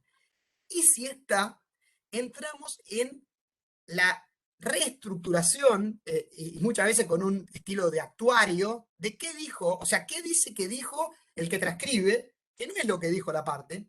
Y esto tiene mucha importancia por muchas razones, pero en principio, primero para incorporar su voz, que podrá tener sentido, podrá no tener sentido, lo mismo que uno hace después cuando decide, ¿no? Los planteos pueden tener sustento o no, y uno después tiene que resolver, pero de mínima lo pone en un diálogo y una dialéctica a lo que dijo esa parte, y a veces el conflicto es otro. De hecho, Alejandro hablaba bastante de lo que es el patos, pero la manera en que te impacta o no lo que dijo una persona que realmente sería la que tiene el problema y el conflicto que lleva el proceso judicial, cambia completamente lo que quizás se pueda resolver. Yo acá uso un ejemplo que a veces trato de no usar sentencias concretas, por eso vieron que también no tienen nombre o le cambiamos los nombres. Eh, Hay un ejemplo que creo que no está no sé si estaba en el expediente, pero no vi el expediente concreto, que es de un juez que en su momento era juez de primera instancia en Santa Fe, que incluso hizo una obra de teatro donde había tres niños en situación de adoptabilidad, creo que tenían 7, 4 y 3 años, y en la audiencia, la nena, la hermana mayor, le pregunta a este juez eh, si él iba a ser la persona que le iba a dar un padre, ¿no? Entonces el juez le dice sí, sí, sí, sí, digamos, no es que, esto después vamos a trabajar también, de que no es que el juez lo hace porque es un protagonista absoluto y crea esa solución de la nada, pero el juez respondiendo simplemente decía sí, de este proceso, de este juicio, probablemente logremos la adopción. Y entonces la nena le dice, bueno, pero con su lenguaje, ¿no? ¿Cuándo lograríamos conseguir papá? Y el papá le dice, y el juez le dice, perdón, estamos trabajando en un tiempito. Y viene una repregunta de la nena que le dice, ¿y cuánto tiempo es un tiempito? Esto a este juez concreto, que después lo levantó, repito, hizo una obra de teatro y es muy interesante que lo haya recuperado, le causó un impacto enorme. Porque pensemos, incluso seguramente lo que decía, la reescritura, eso no parece. Si yo les digo lo mismo, les digo, los niños consultaron sobre el objeto del proceso o el resultado de ese proceso y plantearon su necesidad de una pronta resolución. Nada que ver, absolutamente nada que ver, parece otra situación, no parece una nena que realmente está sufriendo y cada minuto, está bien que el sistema de justicia tiene unos tiempos, pero el reloj, la subjetividad del reloj en esa nena claramente era muy diferente a lo que suelen tardar los procesos. Y si esto no se hubiera levantado, eso ni hubiera, es como que no sucedió en ese proceso, ¿no? Y por otro lado, el último punto que toco es el de la percepción. Esto les decía lo de la retroalimentación. Esto es muy importante. Con la oralidad es mucho más fácil porque uno le puede diciendo, ¿se entendió? ¿Quedó claro? ¿Lo explico de otra manera? ¿Qué entendió de lo que estamos resolviendo? ¿Entiende que vamos a ir, se abrirá prueba porque todavía las partes no siguen discutiendo sobre estos temas? Bueno, incluso hasta estoy siendo muy formal con esto. Tendríamos que pensar cómo lo decimos, lo estoy improvisando. Acá yo traigo un ejemplo que no voy a profundizar porque no nos va a quedar tiempo, el del famoso caso del desahogo sexual, que es penal, sucedió en Chubut, pero una expresión que era muy común, que incluso está en textos de dogmática penal, desahogo sexual, para la víctima, que si ustedes leen la versión de la víctima es completamente distinta, no lo ve así, es muy distinto el relato de la víctima. Yo hice ese análisis también, ¿no? Para la víctima y para todos los que vieron la palabra desahogo sexual, bajo ningún punto de vista significó lo que en ese caso el fiscal que intervino explicó después, más allá que pidió, digamos, reconoció su error y todo, ¿eh? Porque también eso está bueno, porque a todos nos pasa, me parece que está bueno hacerse cargo de que estamos contaminados, que tenemos forma de expresarnos que a veces no somos conscientes y que cuando algo sucede, revisarlo y en el caso corregirlo y no ratificarlo de otra manera, ¿no? Pero la expresión desahogo sexual para los que están del lado de la víctima suena a legitimar lo que hizo el agresor sexual. Yo estoy casi, esto no hice un test, pero agarramos a 60 personas que no están metidas en el derecho penal y es muy probable que interpreten eso.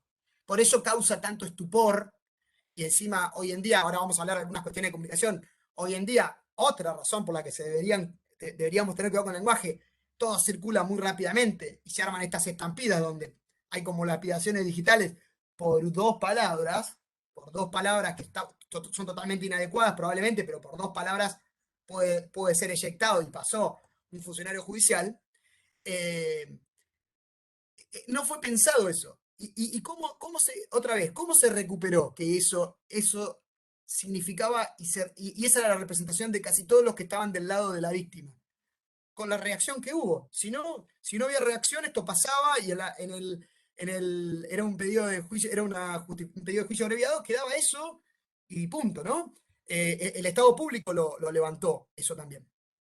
Bien, cuando hablamos de lenguaje claro, hablamos del lenguaje claro como la definición internacional, pero yo quiero hacer dos últimos complementos a esa definición internacional.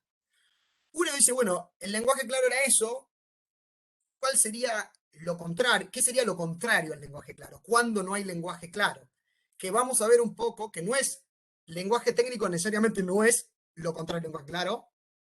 Hay que saber usarlo debidamente, pero nosotros tenemos tecnicismos que no hay que eliminar la totalidad de los tecnicismos, sino usarlos cuando corresponde y en su caso si hace falta explicarlos de una manera más clara, pero hay algunos que son incluso difíciles de sustituir. Hay trabajo sobre eso. Pero lo que es el lenguaje oscuro, y se empieza a problematizar, bueno, el lenguaje oscuro, uno se le viene algo a la cabeza, pero algunas aproximaciones teóricas, si quieren, y dos divisiones grandes. Puede haber un lenguaje oscuro intencionado, que a mí la verdad que no me interesa perder ni 2 segundos, porque acá hay mal desempeño de la función, sea del abogado, sea del juez, el que usa el lenguaje oscuro a propósito, o está queriendo esconder algo, o está queriendo deformar algo, o ejerce un poder que no le interesa efectivamente la función que tiene que cumplir. Creo que no hay muchas vueltas cuando se hace sabiendo que se está haciendo oscuro, es deliberado eso, ¿no? Ahora, yo creo que hay muchos más problemas y está mucho más presente el problema del lenguaje oscuro cuando es inconsciente. Y eso inconsciente responde a muchas razones, a veces negligencia, a veces dentro de la negligencia agrego, nos creemos que escribimos bien o que nos comunicamos bien. Repito, yo acá de lo que estoy hablando se puede perder mucho de lo que estoy diciendo, no por ustedes, sino por mí. por cómo estoy generando y dirigiendo mi discurso. Y gran isla, digamos, gran continente que todos estamos, en el que todos estamos inmersos, respiramos y a veces nos asfixiamos, es la tradición y la cultura judicial, para bien o para mal, sea porque se viene haciendo así hace siglos sin mucha justificación, o hace décadas sin demasiada justificación, o porque tiene un sentido que si lo queremos adaptar un poco, o creemos que dejamos de ser judiciales o dejamos de ser abogados, o tenemos que repensarlo. Pero primero tenemos que advertirlo y después tenemos que ver qué hacemos con eso, que eso es y con un equilibrio, ¿no? La sombra del expediente. Creo que me comí el cruce, o no sé si viene después, entre la escritura y la oralidad, pero no nos podemos sacar la gran sombra del expediente. De hecho, ahora con la idea de la digitalización y seguimos con expedientes, si no es porque no nos podemos soltar, es porque queremos reproducir lo mismo que pasa en un entorno analógico, material, en un entorno digital, cuando son lógicas y circuitos distintos.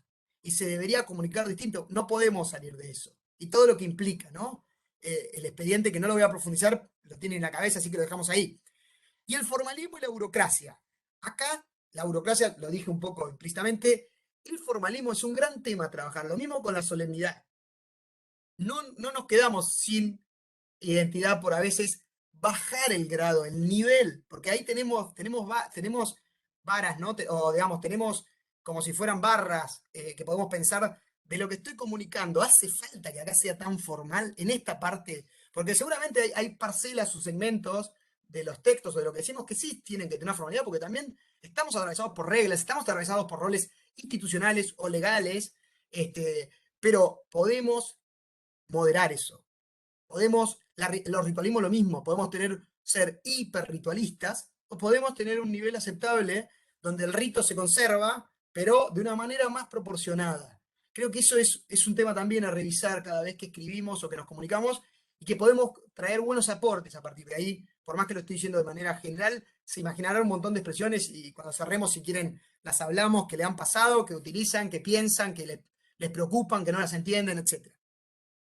Y otro gran problema, les decía, estamos migrando hacia la era digital, estamos en la era digital y migrando todavía, no sé cuándo se terminará esa transición, estamos muy en la transición, pero trae otros problemas. El lenguaje informático trae múltiples problemas, no es que metemos toda una máquina, metemos todo un sistema para hacerlo de forma muy grosera y se solucionó el problema, ya todo sale rápido, que esa también es una ilusión, ¿no? La tecnología como el juzgado en sí mismo, ¿no? Como el lugar que va a resolver todo. No, el lenguaje informático lo tenemos que entender. Somos usuarios de sistemas que muchas veces no nos resultan, nos traen más problemas, nos causan demoras, no están 100% pensados. No estuve en los procesos de elaboración de los sistemas que más se utilizan, pero no están 100% pensados para la estructura en la que funcionan, sino más bien para que tengan una solución informática, o sea, un diseño informático, pero no sé si estuvieron 100% testeados por todos los usuarios. No es lo mismo que lo testeen 5 usuarios que podrían ser representativos que abrir un panorama de todos los usuarios. Obviamente hay que poner un corte, pero digamos, ese feedback hubiera mejorado el sistema. Son miles los problemas que tiene el sistema. Uno, que no funcionan, que tardan, que se caen, que leer es difícil, porque yo tengo todas las sentencias, las resoluciones, las providencias, tengo 1000 providencias todas colgadas, pero tengo que bajarlas, tengo que abrir un montón de pestañas, o sea, se abren otros problemas, ¿no?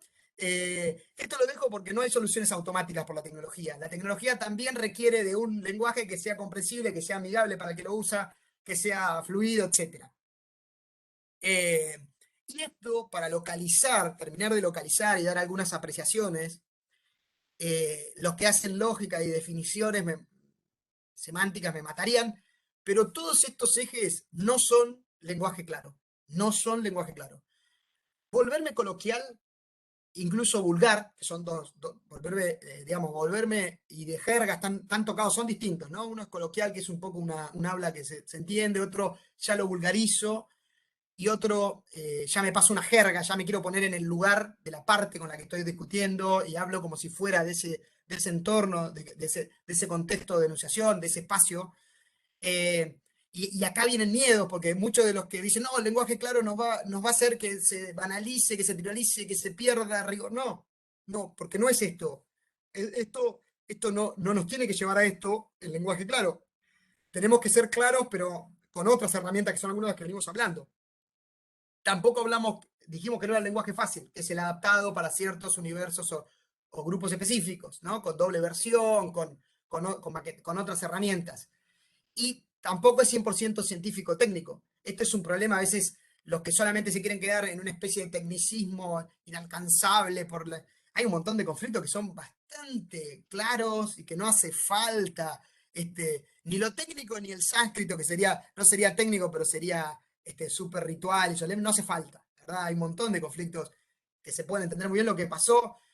Una de las sentencias que le dejé, creo que era la D, está pensada para eso, que era una pareja que se estaba divorciando en la liquidación de sociedad conyugal y uno de los ex cónyuges quería pedir un canon por los muebles. Fíjense, hay un conflicto bastante sencillo, desarrollado con un lenguaje entendible, ni coloquial, ni vulgar, ni de jerga, ni tampoco perdiendo el rol que tiene que cumplir el que resuelve, en ese caso era un camarista. Y todo el problema del equilibrio, ¿no? Porque acá le decía, bueno, no quiero ser coloquial, pero muchas veces, y lo ven, sobre todo en las sentencias que destinan una parte, que yo por eso, ahora más adelante voy a hablar de lo epistolar, porque parece que le están escribiendo una carta. Te voy a hablar a vos ahora. En lo escrito tenemos ese recurso, uno tiene que separar de alguna manera el texto y como está teniendo un destinatario específico en ese momento, tiene que decir, ahora le voy a hablar, ahora me dirijo a vos. En general son personas de estado de vulnerabilidad, niños, niñas, adolescentes, bueno. Eh, Uno tiene esa tendencia, porque y el problema del equilibrio, este es un gran problema que tenemos todos también. ¿Cómo soy claro? Porque está bien, tengo claro, tengo para la redundancia, me hago cargo de que tengo que ser comprensible, pero ¿cómo lo hago eso? ¿No? ¿Hasta dónde, qué expresiones uso? ¿Cómo construyo mi relato? ¿Cómo estructuro y diseño mis párrafos? Etcétera, ¿no? Eso, este equilibrio que traté de acá meter en estos cuatro conjuntos, sin dejar de vista, sin perder de vista, el juez, en el caso del juez, sigue cumpliendo su función de resolver conflictos de acuerdo a los hechos controvertidos y con el derecho aplicable que interpreta en el caso.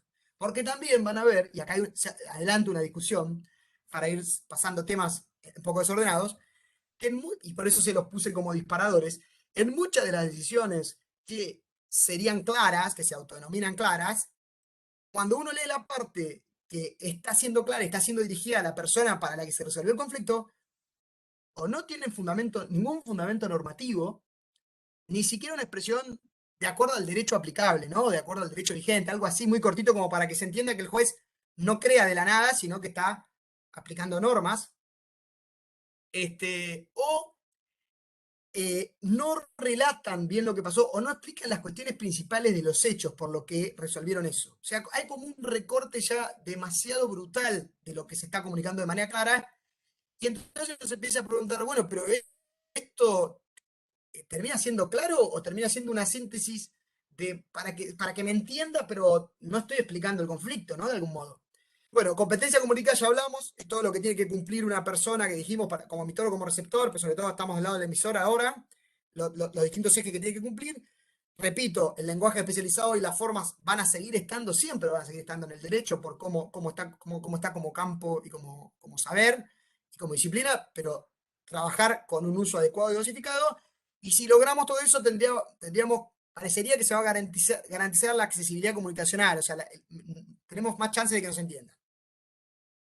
Pasemos a ver un poco, y esto va a ser muy rápido, y esto se los dejo también para los que quieran profundizar, porque acá, además de avances institucionales o trabajos institucionales, también están las distintas iniciativas judiciales, ¿no?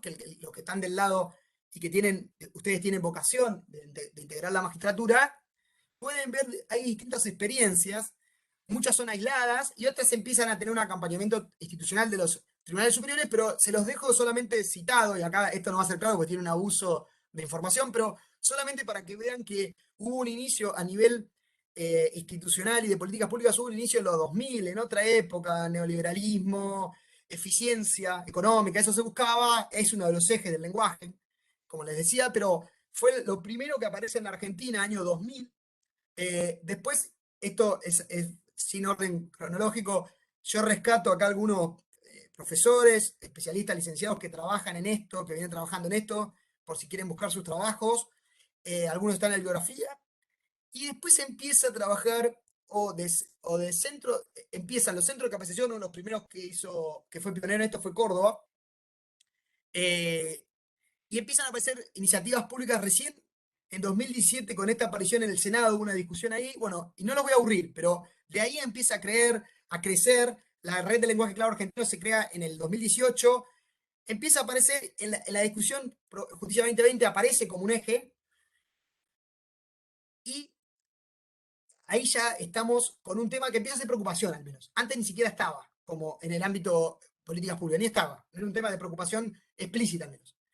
A nivel institucional, judicial, acá tienen muchas iniciativas en la primera parte de tribunales superiores, con ateneos, con actividades de formación, jornadas, etc. Van a ir viendo a nivel cronológico ahí sí.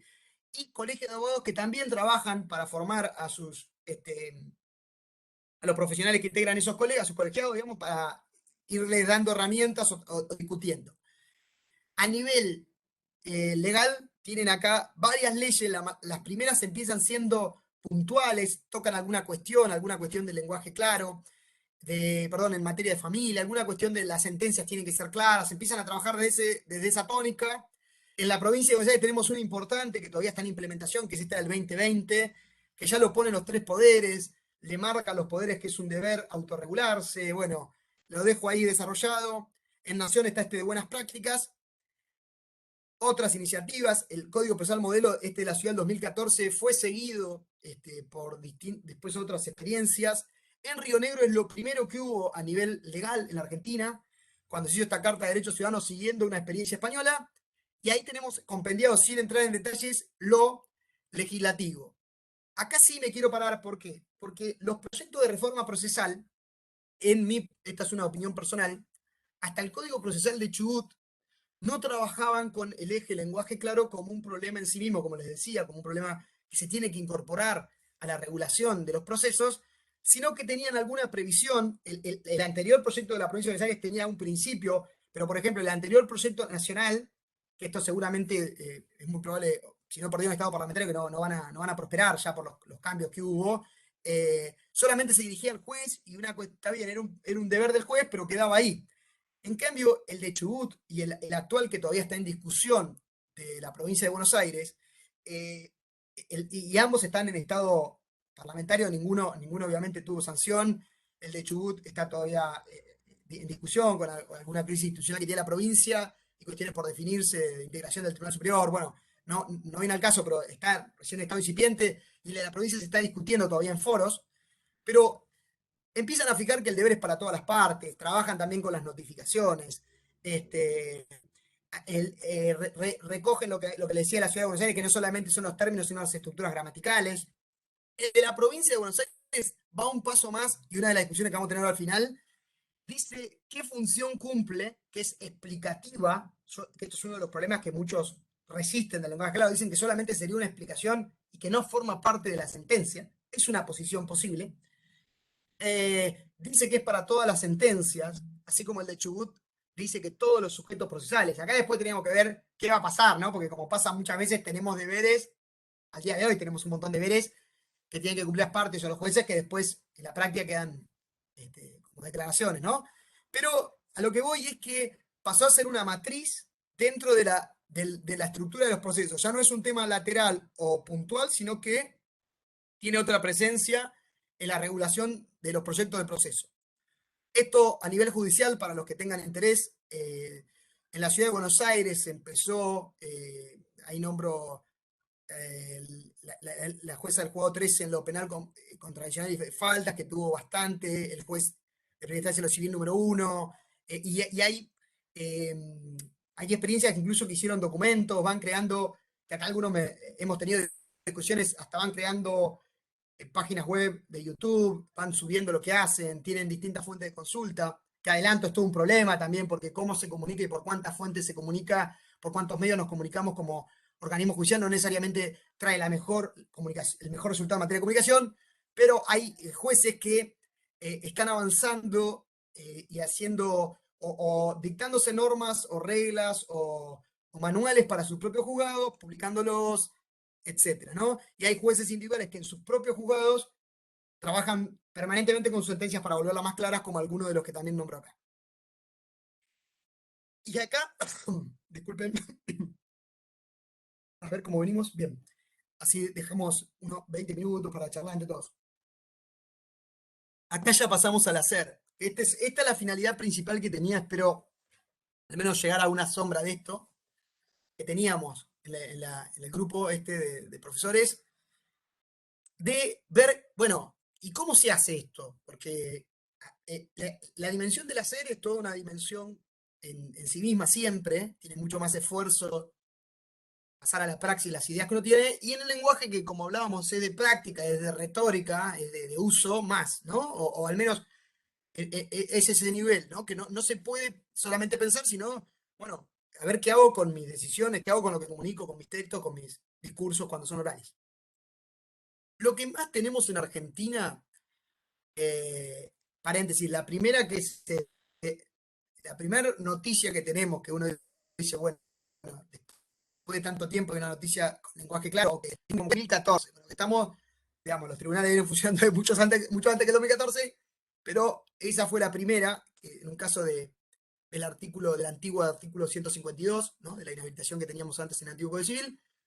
Y después empiezan a aparecer decisiones que, como les digo, las van a ver, cada tanto se dictó lenguaje claro, en la red de lenguaje claro también se publican, y bueno, y van teniendo difusión, tienen comentarios a fallo, pero la tendencia, ahora vamos a pasar a tres esquemas posibles, es esto que ustedes van a tener si quieren después profundizar y revisar en el fallo A que propusimos para el análisis, es una sentencia, como vienen siendo las sentencias, con la misma estructura, los mismos elementos, incluso el mismo lenguaje en general, o sea, la misma forma de sentencia digamos, y texto y giros y todo, pero un apartado explicativo, ¿no? Entonces, incluso sentencias extensísimas, pero que tiene una parte a veces hasta perdida dentro de todo de ese texto global, que es la decisión, el lenguaje claro.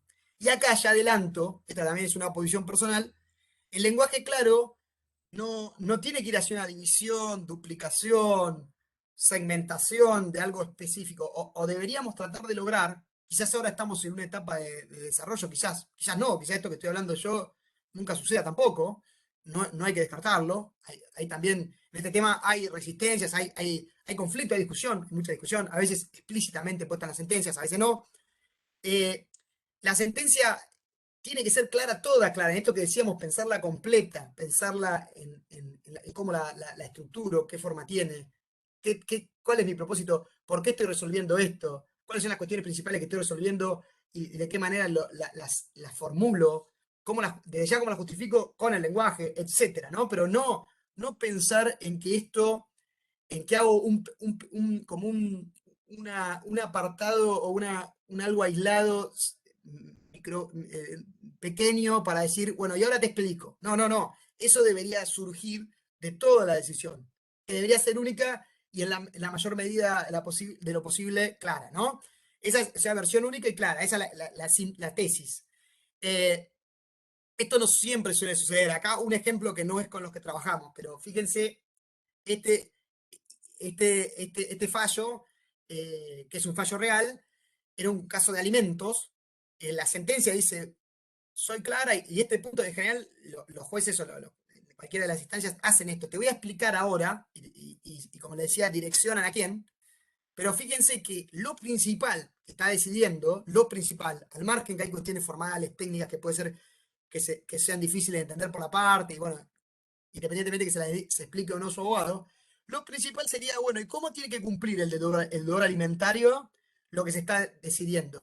Y uno toma este párrafo del medio y le dice, lo voy a leer, señor P, aquí se fijó una cuota alimentaria a favor de su hija, hasta acá venimos bien, ¿no? Que consiste en que usted debe depositar mensualmente en el banco, bueno, ahí no borré el banco, no importaba, en la cuenta gratuita que se abrió en este expediente, el 30% de todas las ganancias mensuales que usted perciba por cualquier actividad rentada que realice, y si haciendo el cálculo advirtiera que el 30% de lo ingresado por usted en el mes no alcanza la suma de pesos 3.000, deberá depositar ese monto pesos 3.000.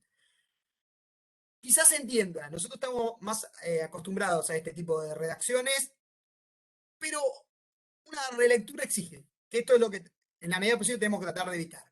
Sí, sobre todo porque está diciendo que va a ser claro y le está diciendo al deudor alimentario cómo tiene que cumplir, ¿no? Yo, en una lectura rápida, no sé si son 3.000, si es más, bueno, no quiero desarrollarlo, pero tiene algún problema la parte principal. Acá lo que le decía, predominan, también con la confusión, lenguaje claro, lenguaje en formato lectofácil, tres tesis, para nombrarlo de alguna manera. Una es esta de la microsentencia clara, donde hay un apartado, una sección, eh, pero que se autodenomina y dice que va a ser clara o sencilla o accesible, llano, usan distintas denominaciones, que no es todo lo mismo, tampoco eso, y mantiene el formato, el diseño, el estilo, toda una sentencia igual con ese apartado. Y algunos agregan que hay que notificarlo en el acto de notificación piden que se lo comuniquen a la parte, ese apartado, a veces aparte y a veces resaltado en la misma sentencia general, es lo que más se usa en nuestra jurisprudencia. Hay otra que es la sentencia clara aparte, que esto no pasa mucho en nuestros tribunales. En otros países sí, hacen la sentencia y otra sentencia, en general en formato de lectura fácil. Esto pasó en México en el 2013, que fue una de las que más trascendió en un tema de una persona con problemas de salud mental, donde uno de los vocales del Superior Tribunal de México le hizo una sentencia aparte, mucho más corta, obviamente, y mucho más entendible, de qué se había resuelto, ¿no? Con los problemas que trae de duplicar la misma decisión. Y la sentencia clara única, que volviendo a los casos prácticos, el fallo C de todos los que propusimos puede llegar a ser así. De todos modos, todo lo privatizamos con ustedes porque hacemos preguntas que no son para una respuesta cerrada, son nada más para guiar y para que discutamos lo que quieran discutir. Y acá algunos problemas que acá quería llegar, porque hablar de lenguaje claro no es suficiente para el hacer, del que hablábamos, para cómo soy claro. Y aún así, dentro de los que muy en serio se han tomado este tema y tratan de trabajar con mejorar sus sentencias, empieza a haber problemas que tenemos que resolver. Porque, les dije ya, en el propio, van a ver muchas veces, y se lo dimos a propósito de los fallos también, que en el propio segmento que sería claro, no todo es claro y no todo es comprensible. Sin embargo, cumple especialmente y expresamente esa función. Lo mismo, es muy difícil compatibilizar, y esto sí ya es un tema de la lengua, armar una estructura y todo un diseño y digamos, una fluidez y un decurso y un orden de avance de un estilo y meterlo en el medio otro, que sería como un cuerpo medio extraño, y pretender que eso tenga coherencia, cohesión, cumpla con las competencias comunicativas de las que hablábamos. Eh, la ambigüedad, si ahora ustedes quieren comentar algo, ¿explica, resuelve o explica? Si resuelve, ¿es parte de la sentencia? No es parte de la sentencia, es otra forma de explicar lo que se resolvió. Si explica, ¿tiene que explicar siempre el juez o en ciertos casos? Vimos que las soluciones de proceso, algunas dicen en todos los casos, no distinguen. Otro puede decir, no, bueno, no en todos los casos, porque si las partes venían, las partes más o menos tienen, van comprendiendo lo que se ha discutido, la necesidad de comprender lo que se resuelve, o el juez no entiende eso, en este caso no lo hago. Queda discrecional el juez, o teníamos que decir, en todos estos casos habría que crear, o tendría que tenerse cuidado con el lenguaje claro. La falta de unidad de criterio, ¿dónde va? Este microfragmento lo van a ver, hay jueces que lo ubican en los considerandos, hay otros que lo ponen aparte de los subtítulos, y otros que lo ponen afuera de la sentencia. No está termina la sentencia y a continuación pasa este segmento permanentemente confusiones de lenguaje claro con formato de lectura fácil. Lo de que parece una carta, en general lo usan, te voy a hablar a vos, ahora me dirijo a vos, ¿cómo estás? Bueno, formato de carta, digamos, o epistolar, o de mail, como quieran ponerle hoy en día. Una cosa muy importante que va de suyo, usar lenguaje, decir que uso que haga una sentencia clara y que además tengo, en 10 minutos listo, ya termino con las conclusiones, que además debemos, eh, debemos motivar en toda la sentencia y también motivar en ese apartado, y los problemas que trae la duplicación de contradicciones y concurrencias y de que me puedan impugnar, me pueden imponer esa parte, no me pueden imponer esa parte. Conclusiones muy cortitas. Tenemos una necesidad de pensarlo, el tema del lenguaje claro, hay una necesidad de revisar muchas de las prácticas de comunicación que tenemos, los jueces, muchos lo están empezando a hacer, estamos en un estado incipiente de búsqueda de cómo lo hacemos, como les decía, es un sector minoritario pero lo está haciendo, hay problemas para terminar de definir esto, ni la oralidad, ni la informática, ni los sistemas de gestión nos van a sacar de esto, porque en todo caso se van a trasladar los mismos problemas a estas otras herramientas que deberían ser mejor para la comunicación, pero pueden seguir dejándonos en el mismo problema. Así que bueno, dicho esto, me gustaría que alguien nos hable, nos diga algo, algún planteo, alguna crítica, alguna observación. Y si quieren, abran los micrófonos para así nos vemos y charlamos. Hola, buenas tardes. Yo soy Denise. Buenas tardes. Sí. Hola, Bueno, Denise, ¿cómo por te va? favor, mil disculpas, pero recordame tu Sí, sí. nombre y apellido.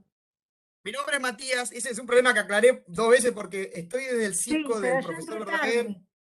Bueno, Entré Denise, tarde Matías es mi nombre. y Matías, encantada. Sí, sí, Entré tarde y yo vas también. a tal velocidad. Me encanta tu velocidad porque sos muy claro, pero bueno, uno se pierde cositas por ahí.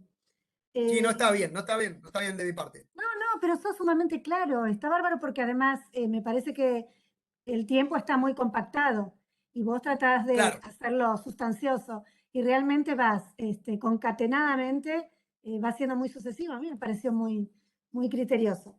Yo lo que me pregunto bien. es, más allá de toda esta cuestión del lenguaje claro en la sentencia, que me parece sumamente importante y útil, mi Sí, pregunta es simple, básica, es la metodicidad no deja sí. de ser condición necesaria para la formación de una sentencia, ¿verdad? Es sumamente necesaria utilizar un método a seguir para Sí, esto, claro. Sí, donde sí, se puede sí. incluir Sí, todo sí, lo sí. que vos has dicho, ¿no? Sí, claro. La claridad de conceptos, todo lo que hemos venido escuchando hasta el momento, pero siempre estableciendo un método, ¿no? Sí, sí, lo importante es ser conscientes también de qué decimos, cómo lo decimos, por qué lo estamos diciendo, a quién. Cuando habla de los destinatarios, son concretos los destinatarios. No solo le estoy hablando a alguien, sino a alguien que puede hacer que en un caso yo tenga que explicar más algo que otra cosa, o hacer énfasis en Claro. algo que no en otra. Pero claramente sí tiene que haber un Que- método, y eso nos obliga a estudiar. Yo hoy no me puse, te soy sincero, Denis, no me puse muy denso con cosas que son de sintaxis, lingüística, gramática, no, pero no, todo eso lo tenemos que manejar y también tenemos que claro, manejar reglas que eso se pueden hacer hay talleres muy buenos de personas además que están muy capacitadas para sí, eso, que nos ayudan, pero claramente tiene que haber una estructura. Por eso, totalmente. pensar un diseño, planificar qué voy a decir, también puede tener una Claro, estructura. El tema es que las estructuras no sean clichés que vayan en contra de lo que tenemos que comunicar y el propósito de lo que tenemos que hacer, ¿no? No caer tal en que cual, el método sea, digamos, una trampa, ¿no?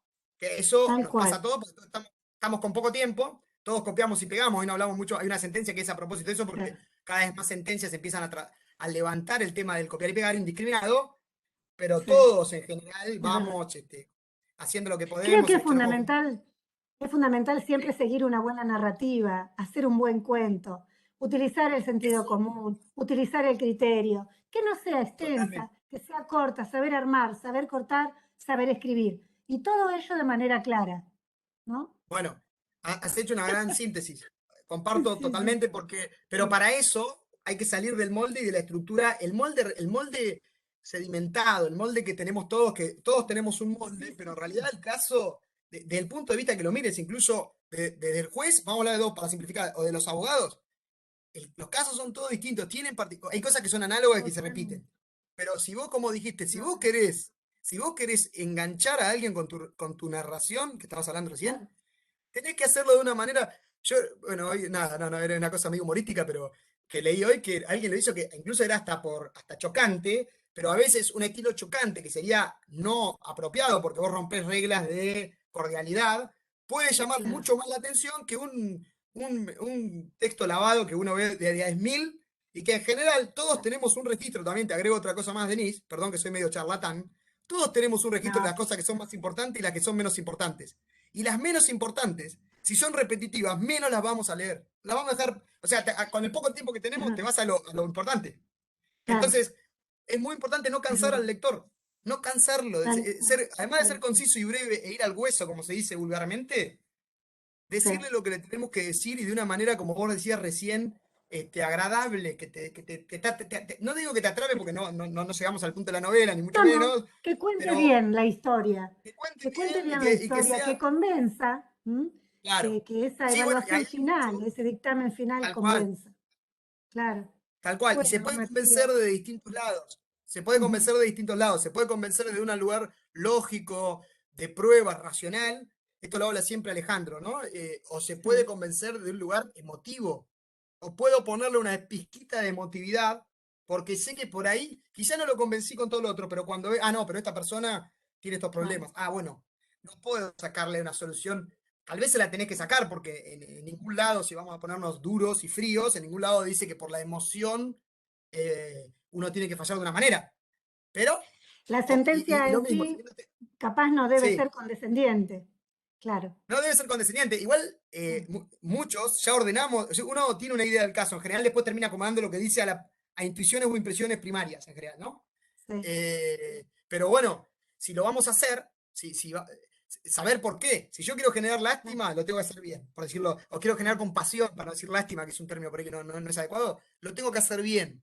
Y tiene que el caso dar para, porque si no, abuso de algo, deformo algo que no es. Entonces yo me agarro un lector y me dice, no, está queriendo hacer pasar por una persona vulnerable X, y la verdad no lo es. Está usando otro traje, ¿no? Claro. Pero bueno, interesantísimo, Denis, lo que Bueno, decís. Yo creo que va por ahí. Lo que pasa es que, bueno, va por ahí. nos lleva más tiempo, nos lleva más tiempo. Claramente, Hay que leer no, más. no desestructura. Bueno, Matías, muchas gracias. De nada, Denis. ¿Alguien más? ¿Nos diga algo? Anímense, somos pocos, además, creo que No nos ve no hay una nadie, chicos. concurrencia. Día de lluvia, fin de año, hablar de lenguaje, estas cosas que a nadie le importan. Matías, ¿se escucha? Sí, se escucha. Se escucha Fabricio, perfecto. no, Pablo. No, Fabricio, perdón. Fabricio. Respecto ¿Qué tal, Fabricio? bien, respecto al lenguaje, no sé si al lenguaje claro o en sí, a qué es un molde que ya traemos todos de hace, nosotros, en mi caso Sí, particular, y estamos con Laura, que somos compañeros de trabajo en el Tribunal de Trabajo de Trenquelauquen, muchas veces vemos esto desde la práctica del abogado, ¿no? O sea, lo sí. confuso que son a veces los escritos de demanda, de contestación, eh, cuando no van al punto. Yo lo vi reflejado en el fallo A, el más largo, en esa Bueno, ese es sentencia laboral. tedi- Ese justamente laboral. tediosa, horrorosa desde el punto de vista que transcriben desde el primer telegrama hasta el último ida y vuelta. O sea, yo lo hablo de hecho cuando tenemos las audiencias conciliatorias y demás, a veces con abogados por ahí contemporáneos y demás, y les planteamos, no es necesario que Totalmente. transcriban todo. Totalmente. Al momento que vos estás para leer algo y para proveer o hacer algún proyecto de alguna sentencia interlocutoria o quizás en algunas definitivas también, sencillamente nombrando o haciendo referencias al telegrama de Fojas Tanto, acompañado ahora en formato digital y demás, tenés que ir obligatoriamente para resolver y para decidir. Y desde Totalmente. ese punto de vista se hace muy difícil a veces y muy tedioso. Y tenemos un caso particular de un abogado de Tranquilidad como nosotros, Sí. que quizás lo que una demanda de otro son 20 hojas, este doctor lo hace en 3 y resolvés Mirá, exactamente igual, o sea, no se olvida de ninguna norma, no se olvida de reclamar absolutamente nada, hace la liquidación que él considera pertinente y en base a eso, bueno, ha sacado sentencias conforme al derecho que tenía, no por la extensión tiene más o menos posibilidades de ganar un juicio. Claro. totalmente. Te pregunto una cosa antes porque no quiero monopolizar este momento de usted, que Sí, ojalá, menos mal que ¿y a vos cómo te predispone el de, porque está puesto, ese caso está puesto a propósito, fíjate que una de las cosas que está diciendo están en las preguntas, porque los resultados está todas el intercambio epístolar transcripto, bueno, pero a vos, ¿cómo te predispone el de 3 y cómo te predispone el de una demanda de 120 páginas de las cuales 60 son de carta documento de lo que dijo y le respondió, y entonces la Junta no, Médica, es lo que te estaba diciendo, la de 120 Es páginas directamente tedioso. te dan ganas de tirarla a la basura desde el primer momento, porque te dice tantas cosas que no dicen nada, no van al punto. ¿Cuál? Como Tal muchas cual, veces nos pasa con el desarrollo procesal, cuando algún abogado, estos litigantes de la vieja escuela, que se encarnizan con ciertas situaciones y no van al punto. Eh, totalmente. estar 2 años intentando por ahí notificar a un integrante de una sociedad, de hecho mentirosa, que cuando vos por ahí te pones a charlar y decís, pero si ya tenías al principal que es tal, que es el que tiene Tal la cual, espalda, tal cual. ¿para qué le das? Clarísimo. Hace 3 años que, no, que estás por integrar la litis y no llegaste a una conciliatoria. Claro. Bueno, y así un montón de cosas, ¿no? Que decimos que bueno, que estas nuevas formas de abordar la cuestión y esto del lenguaje claro, para mí es bárbaro. Que de hecho, en parte lo hacemos en la, te reitero, en la audiencia, el artículo 25, cuando recién comienza que se traba la litis, cuando sentamos a las partes y por ahí les explicamos un poquito, que no obstante el asesoramiento jurídico de cada uno de sus Excelente. letrados, decimos, acá Sí, estamos hablando de esto, el reclamo usted, bueno, trabajó tanto tiempo, la ley de contrato de trabajo, el artículo 245 dice esto, van a ser tantos sueldos por tantos años, malas vacaciones, más, y después lo llevamos a poner los pies sobre la tierra, porque nos encontramos con esas demandas infladas hasta más no poder. Claro, Decir, también, y no le también. dicen la realidad al actor, y mire no le que lo que en dicen. realidad corresponde es esto y lo otro, y por ahí llegan y dicen, no, pero yo quiero lo que me dijo mi abogado. Entonces, Claro. en esa Sí, bueno, parte allá. es donde Ujú. para mí, sin querer y sin haber estudiado todo esto que por lo menos nosotros lo arrancamos este año en la carrera judicial, estamos viendo un montón de estas cosas, le hablamos lenguaje claro a las partes, para que entiendan la cuestión. Excelente, excelente. Ahí Denise quería agregar algo, creo. No, no, ya está, no, no, Ah, yo estoy bien. Estaba escuchando ¿sí? atentamente. Sí, a No, Fabricio. bueno, pero todo Hola, esto que buenas dijiste, tardes. Yo soy sí, la Hola, sí, Laura. compañera de trabajo de Fabricio. pero No, por ahí, no, eras vos la que estabas queriendo aportar. Yo escuchaba a sí, alguien que había sí, como que sí. quería. Ah, perdón, Sí, lo que perdón, pasa es perdón, que estaba Denise. esperando, estaba esperando que se lleven el bebé porque estaban los gritos y no me iban a escuchar nada. No, Bueno, esa es otra de las cosas que la pandemia nos trae, ¿no? Tenemos, ahora estamos como en una etapa que no sé si salimos o no, pero tenemos la casa incorporada a lo que hacemos, ¿no? exacto, exacto, es así. No, por ahí, Totalmente. sumando un poco a todo lo que dice Fabricio, que es así, y bueno, me estaba riendo porque es cierto, justo hoy agarré un escrito para abrir a prueba de ese letrado y estaba, nada, renegando en chino y en mandarín porque la verdad es que no se termina nunca de entender qué prueba está pidiendo. Pero bueno, más allá de Bueno, eso. increíble, ¿no? Sí, Sí, sí, agregando un poco a lo que dice Fabricio, también nos sucede, bueno, tenemos casi todas las audiencias, ahora volvimos un poco a la presencialidad, pero son muchísimas sí, por Teams. Y te sucede esto, sí, querés centrar la audiencia conciliatoria que es previo a las pruebas, entonces no es necesario alegatos, no es necesario, y no podés, en esta clase de letrados de la vieja escuela, no podés hacer que dejen de hablar porque confunden a las partes, en realidad dando tantos alegatos extensos y no hay prueba, no sí. tiene que alegar nada, digamos. No, no, sí. Es una negociación, es una suma, se arregla, no se arregla, te conviene, no te conviene, no Ah, corre más. no, y se van con cuestiones que no son relevantes. Bueno, pero por eso Exacto. hablaba también, cuando yo agregué acá, que está muy cortito, pero digamos, la inmediación Claro. remota es otro campo de. No es lo mismo negociar en audiencia, en el No, despacho o en donde tengan ustedes la oficina de audiencias, que por Zoom. Por Zoom hay otros códigos, hay otras cosas que pueden predisponer mal o bien, tenemos que manejarnos de otra manera. Hay cosas que son iguales, pero hay otras que no. Y eso tampoco es como que no. Bueno, sí, salgamos porque no quedó otra, ¿no? Salgamos al entorno También digital y de lo remoto, pero bueno, es genera otro otro mundo, tipo, ¿no? Sí, claro, la virtualidad, las audiencias telemáticas generan otro tipo de comunicación. Así como estábamos hablando totalmente. recién de esta forma para hacer la sentencia, de hacerla clara, de hacerla con sentido común, de toda esta cuestión que venías hablando, desde el punto de vista de la oralidad, es otro sistema de comunicación Es que otro puede salir sistema. muy bien y que puede salir muy mal, que por esa razón Sí, creo que también conlleva el hecho de tener que tener una preparación, ¿no?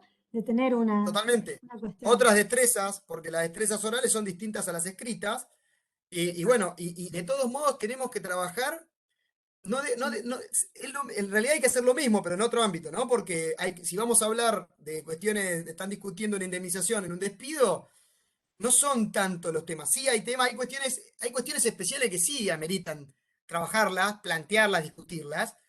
Puede ser una estrategia, pero tiene que ser consciente, tiene que tener un sentido, tiene que tener un propósito. Hablamos del propósito comunicativo, tiene que. Bueno, no suele pasar esto, y no quiero hablar de ustedes en primera persona, acá nos estamos yendo con el tiempo ya, terminamos con esto, pero hay un equilibrio porque las partes tienen que tener derecho. Nosotros trabajamos, en nuestros sistemas sigue siendo el sistema de la individuación, no es que uno tira los hechos, de la sustanciación, perdón, no es que uno tira los hechos y ya está, tiene que elegir qué hechos incorpora a su demanda y darle un sentido. Pero de ahí a no tener, no tener ningún norte en cómo uno plantea un caso y tirarlo hacia un juzgado, realmente puede pasar lo contrario, incluso a veces teniendo razón o teniendo una posición fundada, puede ser que no nos haga lugar por esto que estamos hablando. O sea, influye esto, no es indiferente si a mí No, cuando me llega algo siento que fui totalmente ignorado, que digamos que tengo una pila de expedientes así para resolver y me llega algo donde ni siquiera me siento que se están comunicando conmigo, ¿no? Lo digo así que no es que no tuerce la función jurisdiccional, pero influye. Y así como si uno tiene, hoy hablaba en el ejemplo de este abogado, sin dar nombre, pero si uno tiene un abogado que permanentemente hace buenos planteos atinados, medidos, fundados, y uno después agarra ese mismo expediente y tiene otra lectura, aunque sea en otro caso. Te queda un además registro de que de el quién es proceso serio, quién judicial no, quién fluye. cumple su... ¿No? Claro. Bien, Exacto, sí, sí, sí. fluye, Sí, totalmente. por Bueno, ahí, no, por Nos ahí, vemos. perdón, una última cosita agrego. dale, dale, que me pide liberar el Digamos, auto. si es conciso, concreto y está bien argumentado, se va a resolver de la misma manera que si son 20 hojas. O sea, no es necesario la extensión.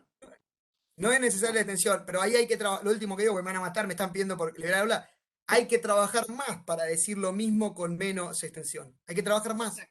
Exacto. No queda otra. No queda otra. No queda. Bueno, y ahí está el tema. Si yo agarro copy pego, copy pego, copy pego, consigo al cliente, digamos, ahora van a decir que estoy hablando contra abogado, no estoy hablando contra abogado, estoy describiendo para mí el mundo judicial. Consigo clientes, pero de ahí son todos moldes que llegan al mismo juzgado, y bueno, nada, evidentemente el caso va a ser tomado de una manera, para mí, de mínima, no muy favorable, no muy amigable por el que recibe, ¿no?